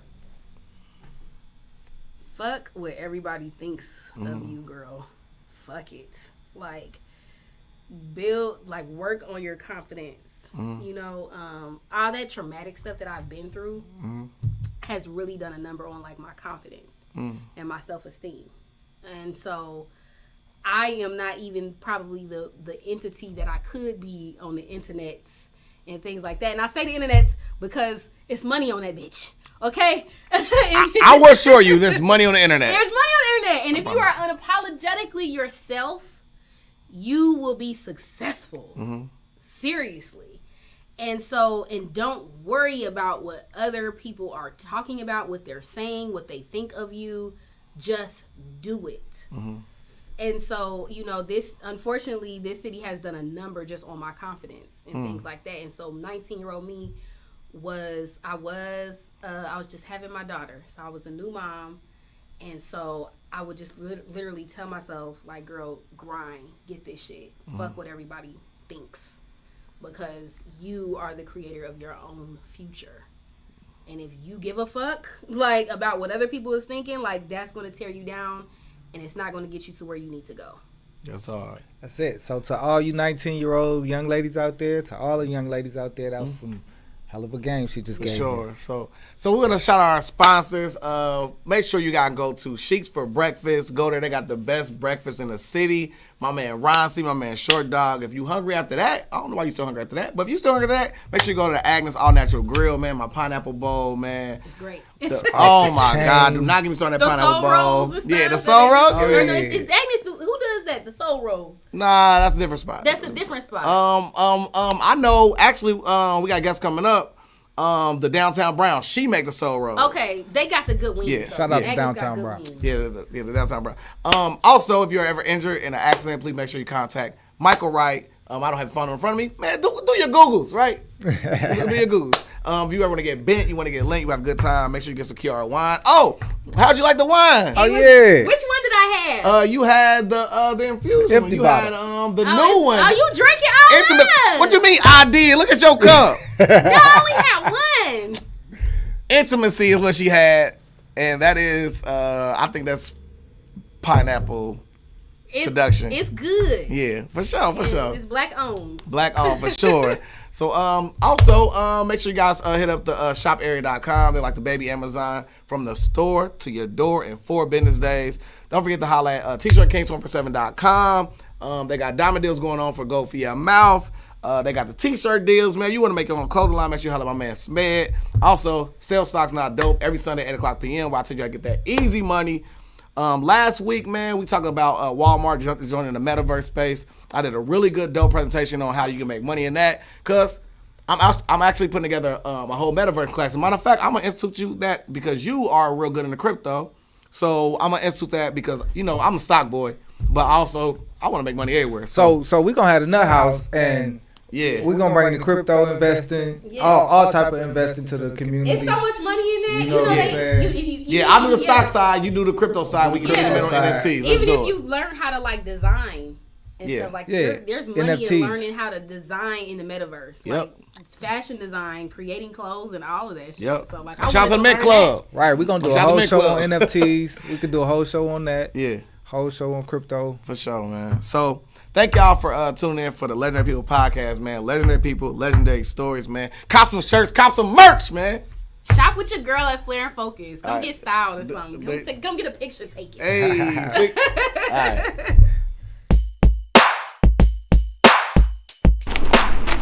Every time I come in the press room, you're in the press room. Working on our Stars Hot Tonic Heat Press. Using our